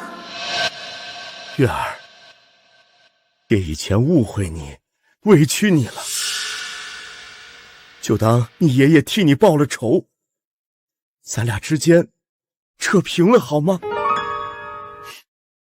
爹，要是早这么叫我一声月儿，这顿打你根本不用挨。其实王忠之前处处针对你，背后也有荣亲王的影子。如今我们定国公府和荣亲王府早已是水火不容，势不两立。只要你真能解决掉这个麻烦，爹就算被你爷爷打死也心甘情愿。爹，你就把心放肚子里吧，我说到做到。放行。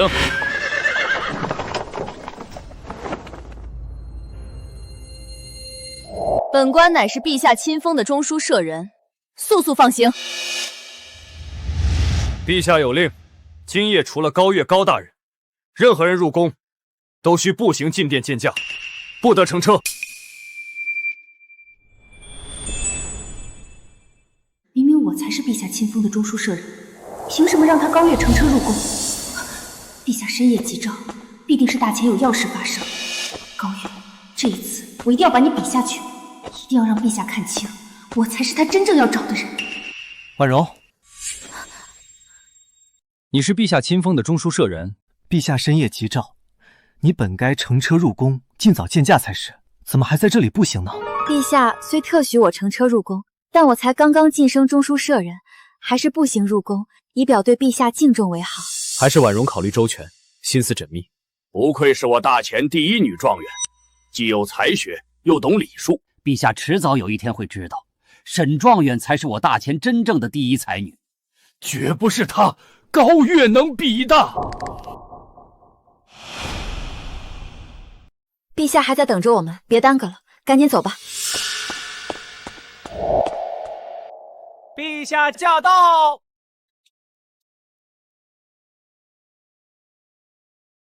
免礼，朕深夜急召你们前来，是有要事要与你们商议。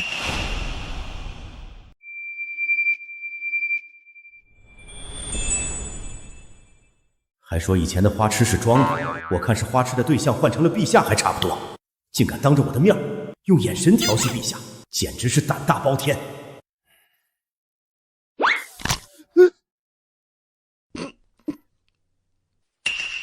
高爱卿，你这是怎么了？臣没事，只是出门时不小心摔了一跤，臣不劳陛下挂心，还是请陛下说说，深夜急召我父女二人入宫，有何要事吧？这是关中来的加急奏报，你们仔细看看。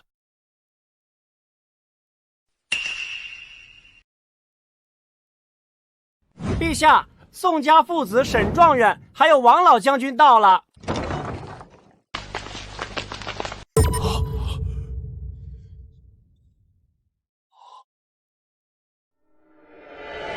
陛下深夜急召我们商议家国大事，你一个小小的6品员外郎，有什么资格来这里？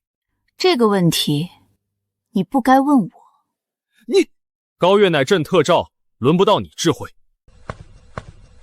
把奏授给他们，也让他们看看关中的情况。还野圣啊！中书大人学识渊博，想必能有应对之法。我们等你高见哦。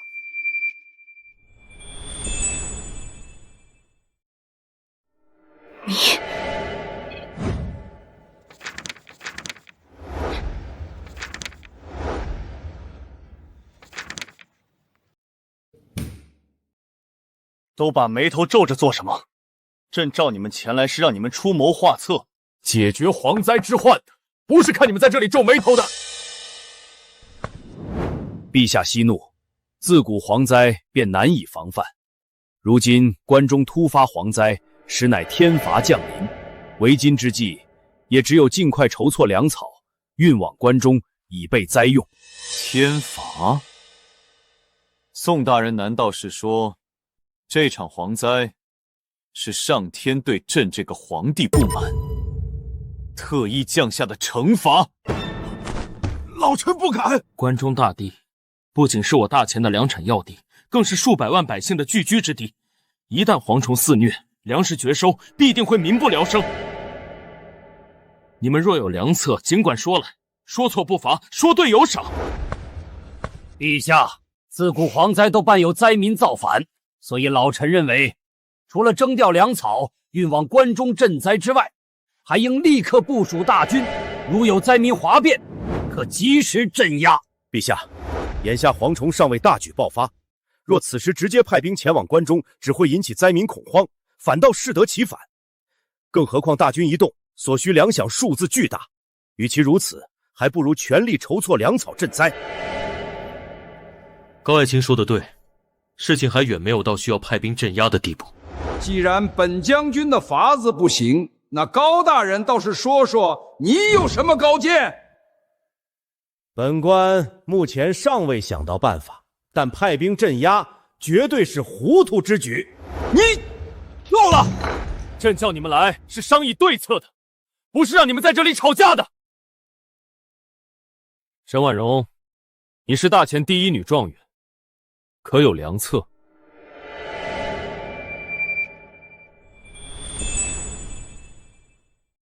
陛下，蝗灾自古便无人能真正遏制，更何况关中刘据守已上书奏明，当地已有蝗虫出现，田间地头遍布虫卵，这些虫卵深埋地下，无法彻底根除。眼下，朝廷别无他法，唯有尽快筹措粮草，做好赈灾准备。飞蝗过境，寸草不生，百姓颗粒无收。到那时，他们不是活活饿死，就是一子而食，简直就是人间炼狱。关中灾民如此众多，仅凭朝廷赈灾，如何能活？高月，你心思机敏，聪慧过人，面对关中蝗灾，可有解决之法？陛下，她这么一个黄毛丫头，只怕连蝗虫长什么样都没见过，她能有什么解决之法？臣敢断言，她若是能想出根除蝗灾的法子，老夫便直接舔遍长安所有茅坑。王老将军，男儿一诺胜过千金啊！老夫言出必行。好，那我这个黄毛丫头就等着老将军言出必行。你奇怪，我怎么突然就心虚了？宋大才子，沈大状元，我可给你们机会，让你们先说了哦。陛下，臣有一计，可令关中所有蝗虫全军覆没。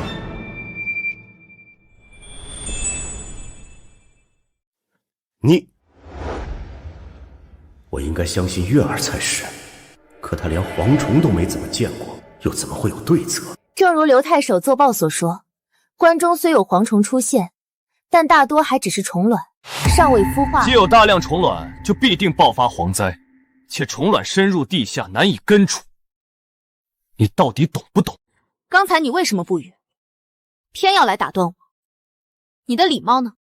你的书都读到狗肚子里了，顶着大前第一才子的名头，不害臊吗？哼，我好歹是6品员外郎，你一个空有才子名号，却连个官职都没有的人，是怎么混进来的？是老夫带他进来的。宋青州，目无尊卑，给朕滚出去！还愣着干什么？高月，没人打扰你了，快说出你的计谋。多谢陛下，臣定让关中蝗虫全军覆没。凭什么陛下如此偏爱于他？我倒要看看你能说出什么好办法来。陛下，臣有3计，3计齐出，必能让关中蝗虫全军覆没。这第1计，便是抓。如何抓？详细说来。朝廷颁布圣旨，百姓只要田间地头抓到蝗虫，均可按一定比例兑换粮食。此旨一出，百姓以皇宫计策，主动换粮食，百姓必能积极响应，主动补蝗。本将军还以为高大人能说出什么妙计，没想到竟如此可笑。你这黄毛丫头，怕是从没见过遮天蔽日的蝗灾吧？一处田地，蝗虫只需片刻功夫便能席卷一空。如今关中蝗灾虽未爆发，可田间蝗虫已不在少数，捕捉谈何容易？况且粮食兑换比例过低，百姓不会响应；比例过高，朝廷又难以负担。你这计策根本行不通。再者说了，朝廷要这些破蝗虫有什么用处？谁说蝗虫无用？哼！陛下，臣的第1计需与第2计配合使用，方能生出奇效。哼，你这嘴比老夫的长枪还硬。王老将军，不要插话，让高月说下去。是，陛下。高月，你的第2计是什么？臣的第2计便是一个吃字。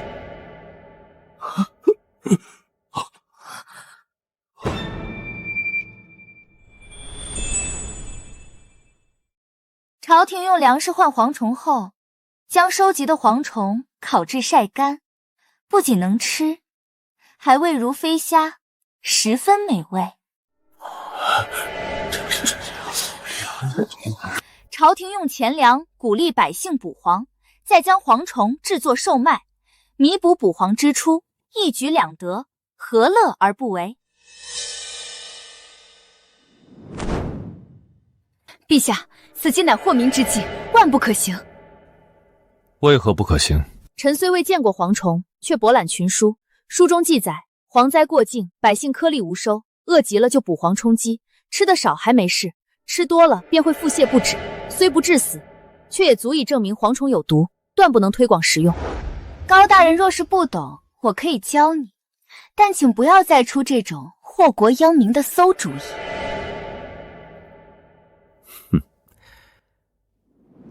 陛下，沈状元所言极是。老臣曾在青州任知县，当地爆发蝗灾时，老臣亲眼所见，百姓吃蝗后虽不致死，却都会身体不适。高大人此法实乃祸民之举。哼！陛下，高月尽出昏招，还请陛下降罪责罚。月儿这计策确实欠妥，也罢，收蝗虫的钱粮，我定国公府来出。陛下，小女考虑欠短，我定国公府愿出钱收蝗，即便砸锅卖铁，也必为国分忧。高月能为国献策，本就该鼓励，朕怎能让你定国公府独自承担？这个便宜老爹，终于配得上我这声父亲大人。父亲大人，月儿绝不让你输。就凭你这句话，我也不会让你输。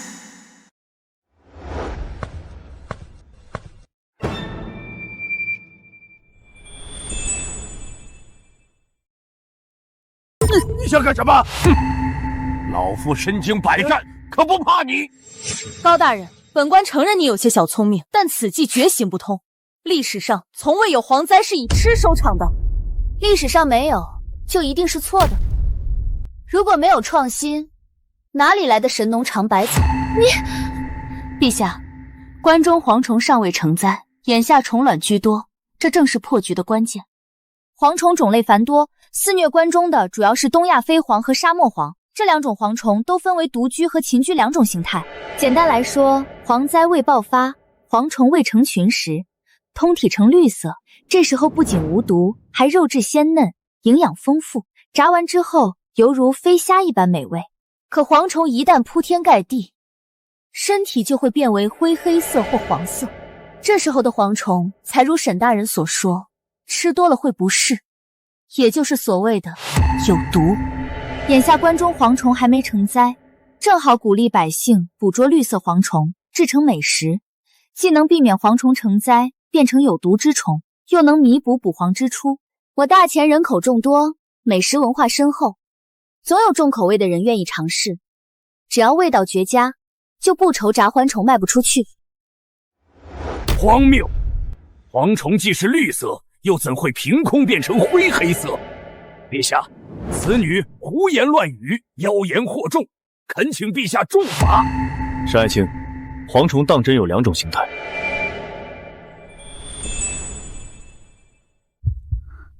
说我当众否认，高月必定受罚。可是就是，不是就不是。身为朕的中书舍人，怎可遇事如此犹豫？启禀陛下，蝗虫确实分2种，有绿色也有灰黑色。蝗灾爆发后，铺天盖地的蝗虫也的确是灰黑色。可蝗虫有无毒性，能否从绿色变为灰黑色，仅靠独居与群居的转变来解释，无从考证。臣以为，用蝗虫当食物来化解蝗灾，太过滑稽，绝无可能。陛下，此次所捕绿色蝗虫，可低价卖给臣，臣自有办法出手。如此一来，不仅臣能从中赚上一笔，也还算是为国效力啦。哼，高大人，别怪本将军没提醒你，此事事关100万关中百姓，若出半点差错，你定国公府也承担不起。陛下，臣愿以定国公府宅田契约为凭证，低价收购蝗虫，缓解国库压力。臣也愿亲自试吃蝗虫，亲证小女所言非虚。原来这就是被父亲坚定肯定的滋味，真好。朕还不至于让手下臣工独自承担风险。既然大家都没办法，那就按高月说的来。有些事唯有试过才能知道结果。至于收购蝗虫的亏损，就从朕的内库里出。内库？那不就是他的私房钱？我得做个局，把这笔钱套过来才行。想什么呢？我又不是皇后，哪能套他的钱？我这职业病得治。高大人，就算你这方法可行，也只能应对无毒的绿色蝗虫。可眼下关中大地虫卵繁多，一旦虫卵孵化成为群居毒蝗，你又如何应对？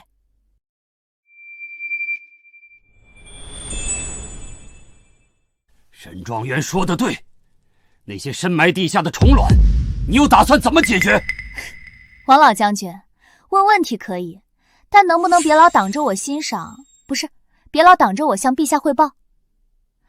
我是陛下的臣子，又不是你的下属，没必要事事看着你脸色回答吧。你，黄忠，给朕退下。高月，现在没人挡着你向朕汇报了。这就要说臣的第3计，生物防治，天敌相克了。仔细说说。天下万物相生相克，不管什么动物都有其天敌，就像耗子怕猫，兔子怕蛇，虫子怕青蛙一样。一个地方的生物泛滥成灾，必定是天敌数量太少。蝗虫虽然诡异，但也逃不出这个定律。生物防治便是从这个思路来的。这个思路倒是新奇，或许真能解决关中蝗灾。陛下，臣说了这么久，口干舌燥的，能不能先赐口水喝？赐茶水。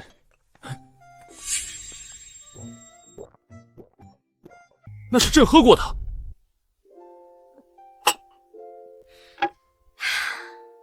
没事儿，我不嫌弃。大胆高月，你还敢说嫌弃？你可知道需要立下多大的功劳才能得到这样的赏赐？老夫当年7战7胜，斩获破虏封号，才有幸入皇恩浩荡池，沐浴陛下御用汤池流出的温泉。你寸功未立，竟敢喝陛下杯中水，还口出嫌弃之言。陛下，此女犯大不敬之罪，应当严惩。陛下，小女不懂宫廷礼仪，这才无意冒犯天威，还请陛下恕罪。原来皇恩浩荡是指皇帝的二手温泉水，沐浴皇恩就是泡皇帝的二手温泉水。完了，我要是真解决了蝗灾，可千万别让我沐浴这种皇恩啊！还愣着干什么？快跪下向陛下请罪！你还是第一个敢嫌弃朕的人。高月，你的第3计若真能解决蝗灾，朕就破格邀你与朕同赴玉龙池共泡温泉。看他们这反应，这好像还真是无上的荣耀。可我怎么总觉得吃亏的是我呢？陛下，这赏赐能换一个吗？可若解决不了蝗灾，数罪并罚。赶紧说你的生物防治到底应该怎么做？陛下，臣能站起来说吗？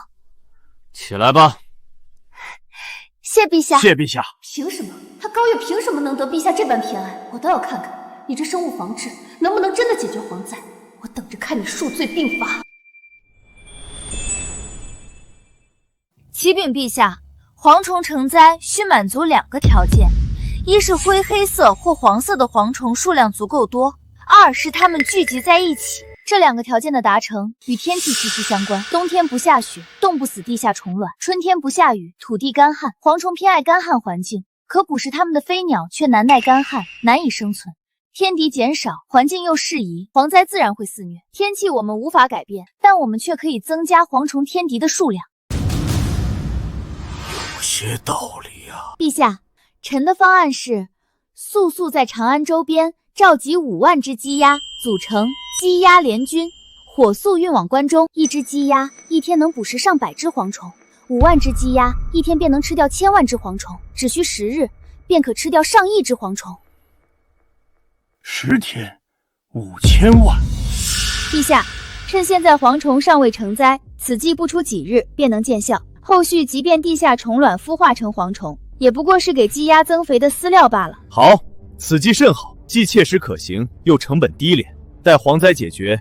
不对，若此计真如此简单，先贤为何从未提出过？这里面必然有问题。你知道你这是什么行为吗？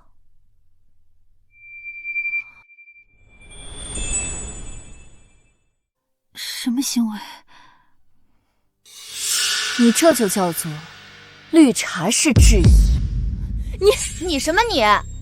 你书都读到狗肚子里去了吗？就因为没人做过，我做了就是错的。高月，你不要以为有几分小聪明就可以无法无天。最起码我提出了切实可行的办法，不像你，什么建议都提不出来，只会在那里绿茶式质疑。沈状元，你要是不懂，我可以好心教你啊。他竟然把我刚才说的话原封不动地还给我。还有，什么是绿茶式质疑？高月，今日之耻，我必100倍1000倍奉还。陛下，此计虽然可行，但必须在蝗虫变色之前推行，否则蝗虫成灾带毒，鸡鸭也不会吃了。陛下，高月所言全是他个人见解，毫无史料考证。一旦推行此计，便是拿100万关中百姓的身家性命做赌啊！陛下，万不可轻信呐！朕观史书，蝗灾过境，寸草不生，民不聊生。如今唯有高月一人提出解决之法，朕必须一试。朕乃大钱之主，理当第一个当着百姓的面吃蝗虫，此事所有后果，朕一力承担。陛下圣明，陛下圣明。对了，陛下，臣虽能保证绿色蝗虫无毒，好吃且有营养，但您是大前皇帝，需坐镇长安，大可不必亲赴关中吃给百姓看。此计是你提出，确实你去最为合适。不，臣乃谋士，不善武略。不过臣可以举荐一人，保证可以完成任务。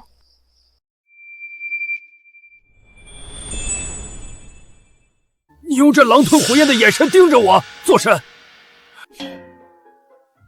王老将军说的什么话？我这明明是慧眼识珠，怎就狼吞虎咽了？陛下，臣要举荐之人，便是破虏将军王忠王老将军。高月，你……王老将军乃我朝名将，在关中地区久负盛名。只要他带领5万积压联军赶赴关中，百姓必定心安。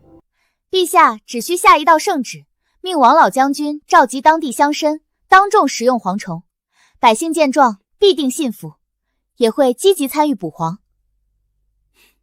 我不去，我才不吃那么恶心的蝗虫，说什么也不去。哎呀呀，是谁平日里总说自己人如其名，最是忠心？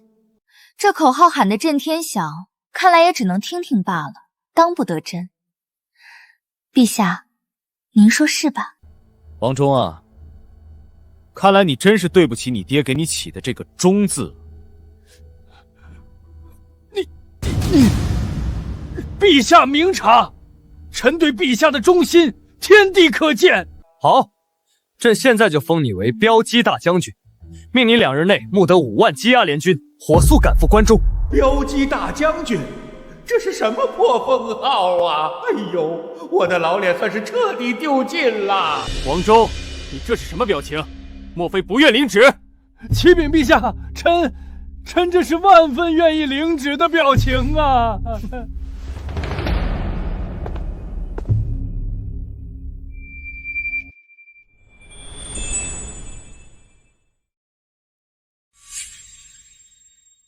王老将军，朕在长安等你凯旋。陛下放心，臣到了关中之后，即刻召集乡绅，当着他们的面先吃2斤蝗虫下酒。去吧。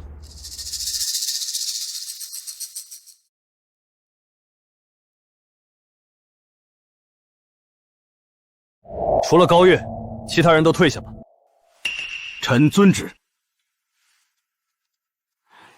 臣等遵旨。对了，高侍郎腰上有伤，用朕的龙辇送他回府，务必稳妥。是陛下。谢陛下厚爱。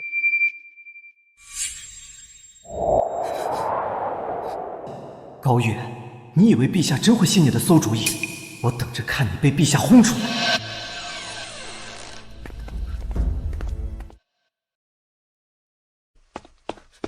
爹，婉容，里面怎么样了？陛下，采用了高月的所有计策。这怎么可能？不仅如此，陛下还再次独留高月在御书房，甚至特意用龙辇送高峰回府，恩宠有加呀。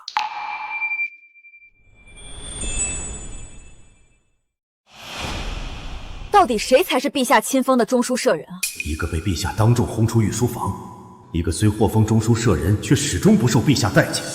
看来当初让青州退婚攀附沈婉容这步棋是彻底下错了。可事已至此，悔之晚矣。既然我宋家得不到这个陛下青睐，那就换个陛下好了。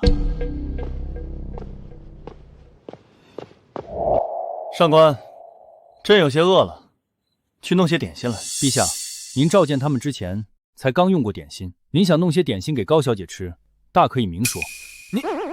对了，陛下，您想支走臣，好与高小姐独处，也可以明说。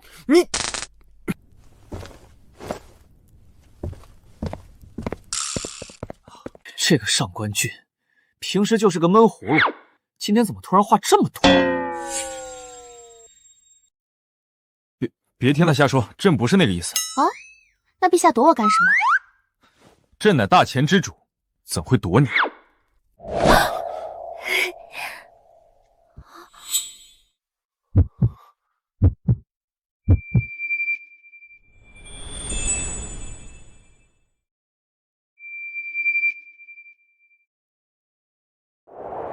看够没有？躺够没有？你不觉得这龙椅如坐针毡吗？陛下，我不是故意的。那你刚才……不是，刚才逗你是故意的，但坐龙椅真的不是故意的。高月，你简直……坐吧。皇帝竟然邀我坐龙椅，这待遇简直……不对，皇帝主动让臣子坐龙椅，可不是什么好事。不行！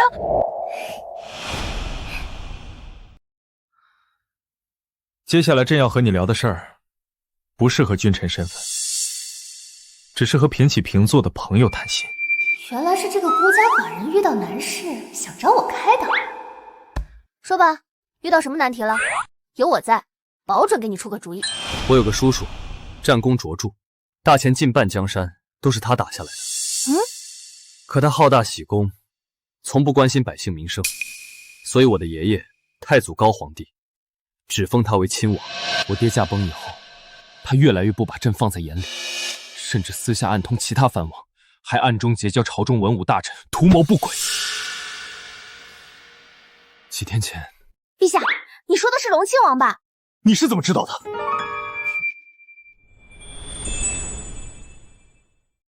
你家那点破事儿，还用别人来告诉我？你啊，就是典型的给你点颜色，你就敢开染坊。说一句响鼓不用重锤，难道不行吗？别贫嘴啊！我看你刚才那蔫坏的表情，就知道你心里有主意了。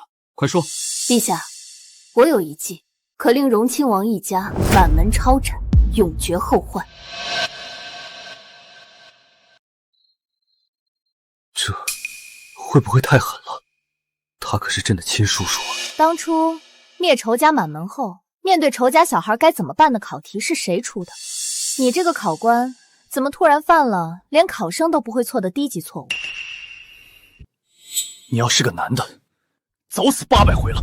可明明是你说的，现在是朋友谈心啊！既然是朋友，谈心哪能一点不损？损友才是最好的朋友，好不好？好，你说的对，快说出你的计谋。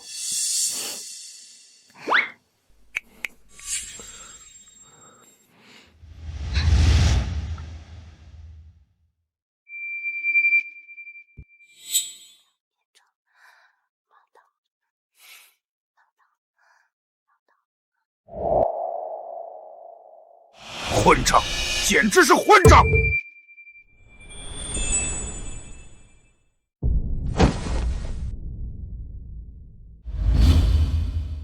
爹，这小皇帝也太过分了！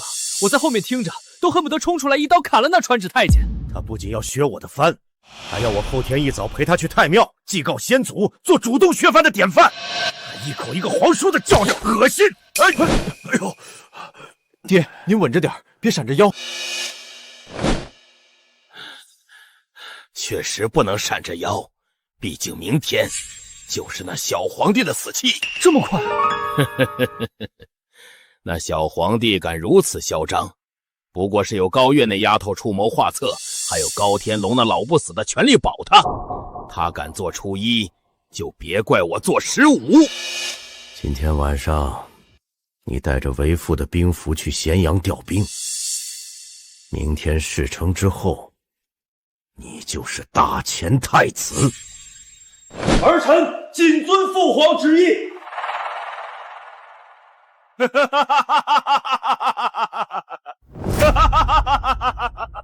对了，父皇，那高月很是貌美，我想留着。另外还有那沈婉容，我也想。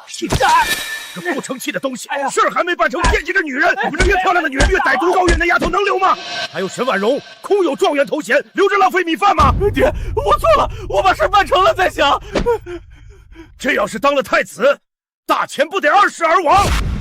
等我登基之后，还得想办法再生一个才行。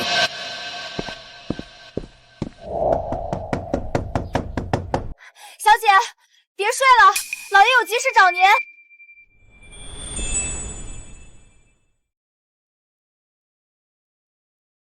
爹，您找我呀？爷爷也在啊。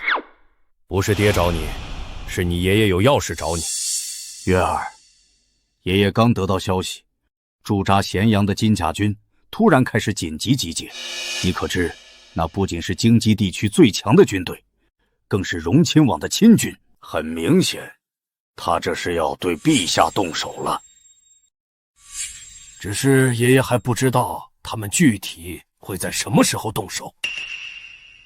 他们今晚就会秘密开拔，潜伏在京城之外。你怎么会知道？因为他们不过是我手中的棋子罢了，自然是我这个棋手让他们怎么做，他们就怎么做了。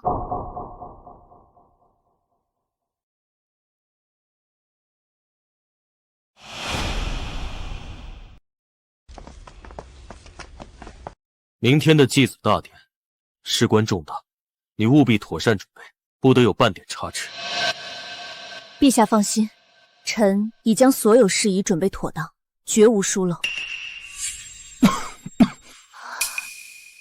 陛下，要不要臣去请太医前来诊治？不必了，定是昨夜批阅奏书至深夜，偶感风寒，不碍事。陛下不必找借口，定是昨晚与高月独处，相谈甚欢至深夜。高月临走时，您还将龙袍披风送给了他，自己反倒着了凉。我原以为陛下对高月有心只是传闻，没想到竟然是真的。该死的高月，难怪他看不上宋青州。比起陛下，宋青州又算什么？凭什么？凭什么我只能捡你不要的破鞋？上官俊，就你长嘴了是不是？不行，陛下是我的，我一定要把他从高月身边抢过来。陛下，还请以龙体为重。臣自幼熟读医术，略通药理，让臣帮您看看吧。你要做什么？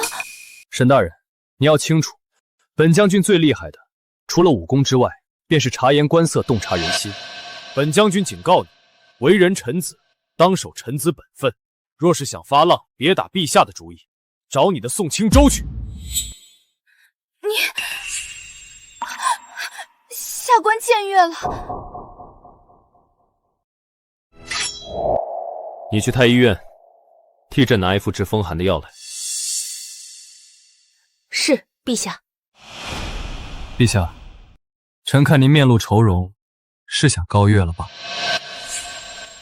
你今天的话是不是太多了？那臣不说话，这就去把高月找来陪您说话。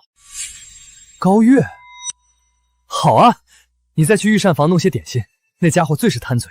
对了，一定要有桂花糕，他最爱吃这个。还有，少放些糖，糖吃多了不好。陛下，您记得这么清楚，还不快去！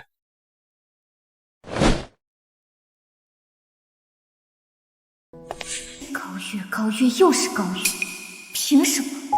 你不是要去太医院拿药吗？怎么走得这么慢？要是高月在这里就好了。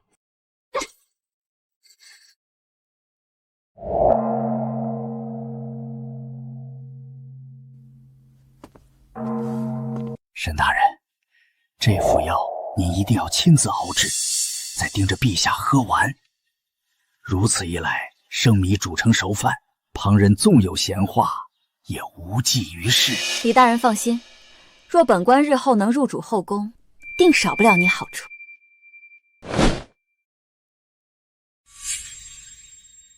我正愁没机会替荣亲王下药，你就主动送上门来了。后宫，你就别想了，毒杀皇帝的罪名就由你替我担了吧。陛下，臣把药熬好了。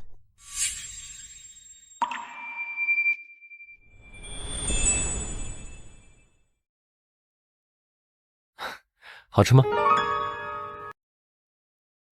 花香倒是够了，就是甜味差了点。一定是你自作主张，让御厨少放了糖。陛下，是您亲口吩咐，说糖吃多了对身体不好，让臣叮嘱御厨少放些糖。好吧，是臣的错。凭什么？陛下对我视若无睹，冷言冷语，对他却这般百般讨好，温柔纵容。陛下，药已经熬好了，请您趁热服用。太烫了，放着吧。那臣帮您吹吹，吹凉了您再喝。你吹过，不就沾了你的口水？朕不喝。要不，你帮朕吹吹？还是有劳上官大人吧，我可不敢僭越。陛下，您真的好偏心。不过没关系，只要药效发作，您就是我的了。可高月还在这里，我要怎么把他支走呢？绝不能便宜了他。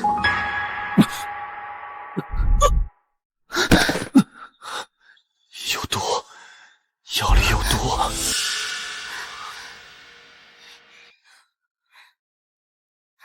陛下，您可不能有事啊！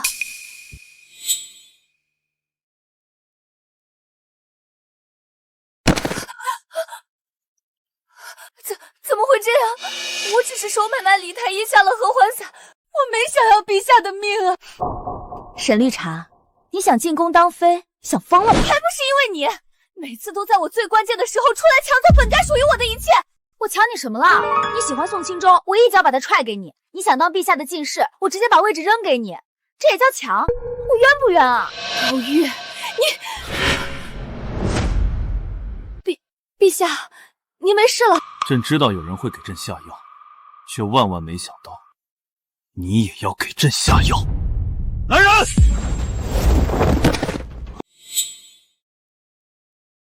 来得好快。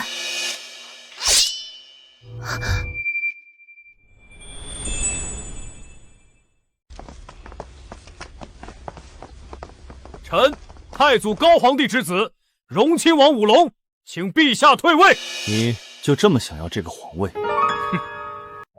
江山是我打的，师弟是我收的，蛮夷是我撵出去的，凭什么皇位给你爹做？就因为他是长子？还有你，一个乳臭未干的娃娃，让我给你3跪9叩也就罢了，竟然还想削我的兵权！既然你不识好歹，那我就亲手拿回本就属于我的皇位。你放心，念在叔侄情分，朕会给你留全尸的。你怎么没事？荣亲王是吧？你往那边看。陛下，您是仙妆中毒，然后转身就把药给吐了。原来是你这个心比臭水沟还黑的贱人在背后捣鬼。不过你就算能帮他躲过初一，也躲不过15。今天这御花园就是你们的葬身之地。太子，动手，送他们上路。哼，臭护卫，待会儿再送你们主仆2人上路。你这女人虽然傻的被人当枪使都不知道，但姿容还算不错。只要你乖乖伺候本太子，本太子就留你做个贴身宫女，怎么样？畜生，你休想！我就算是死，也要为陛下而死！混蛋玩意儿，正造反呢！你脑子里能不能装点正事？是，父皇说的对，儿臣知错了。那什么，亲王，别怪我多嘴啊！你还能生吗？你要是不能生的话，这怕是后继无人啊！臭丫头，等朕拿下皇位，一定打烂你的嘴！父皇，他们在拖延时间，先杀了小皇帝再说。你现在知道是拖延时间了，早干嘛去了？我这不是一时糊涂吗？我个屁！还不快动手！给我杀！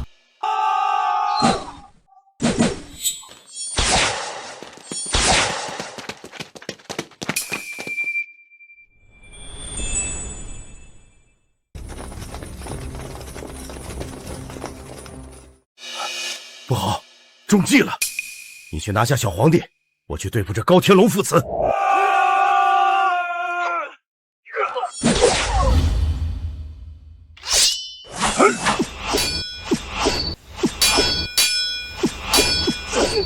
上官，你和他边上去打，别挡我欣赏我爷爷和我爹的雄姿。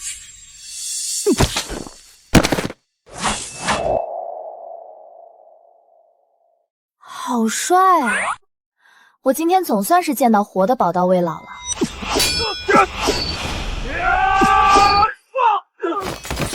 各位小心！他竟然想都不想就要为我挡道。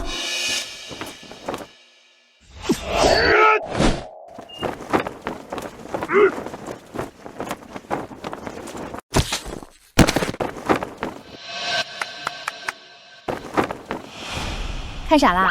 你不是说你只是一个不善武略的谋士吗？我也是刚才突然想起，我出身将门，还会点三脚猫的功夫。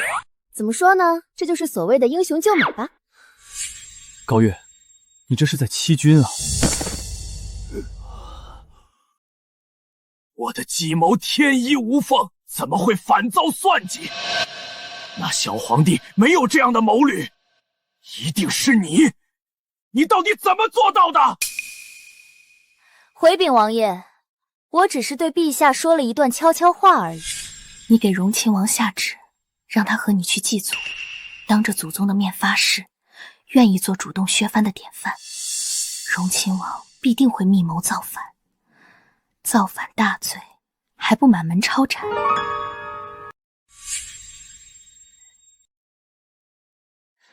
具体怎么做？你明天就下旨，让他后天就这么做，只给他1天的准备时间。由于时间仓促，他来不及调集大军，只有急调最近的咸阳亲军。而且你为了隐蔽，你还不敢抽调太多人马，想要人少的情况下，还把办事情办成，除了让买通太医下毒的同时逼宫弑君，你没有第二条路可走。高大人，这一切就像是他们在按照你的命令行事一样，佩服。我还是喜欢你从前那股高冷小奶狗的样子。不会说话就别说话，什么叫按照我的命令行事？栽了！想我舞龙戎马一生，竟然栽在了一个黄毛丫头的手上！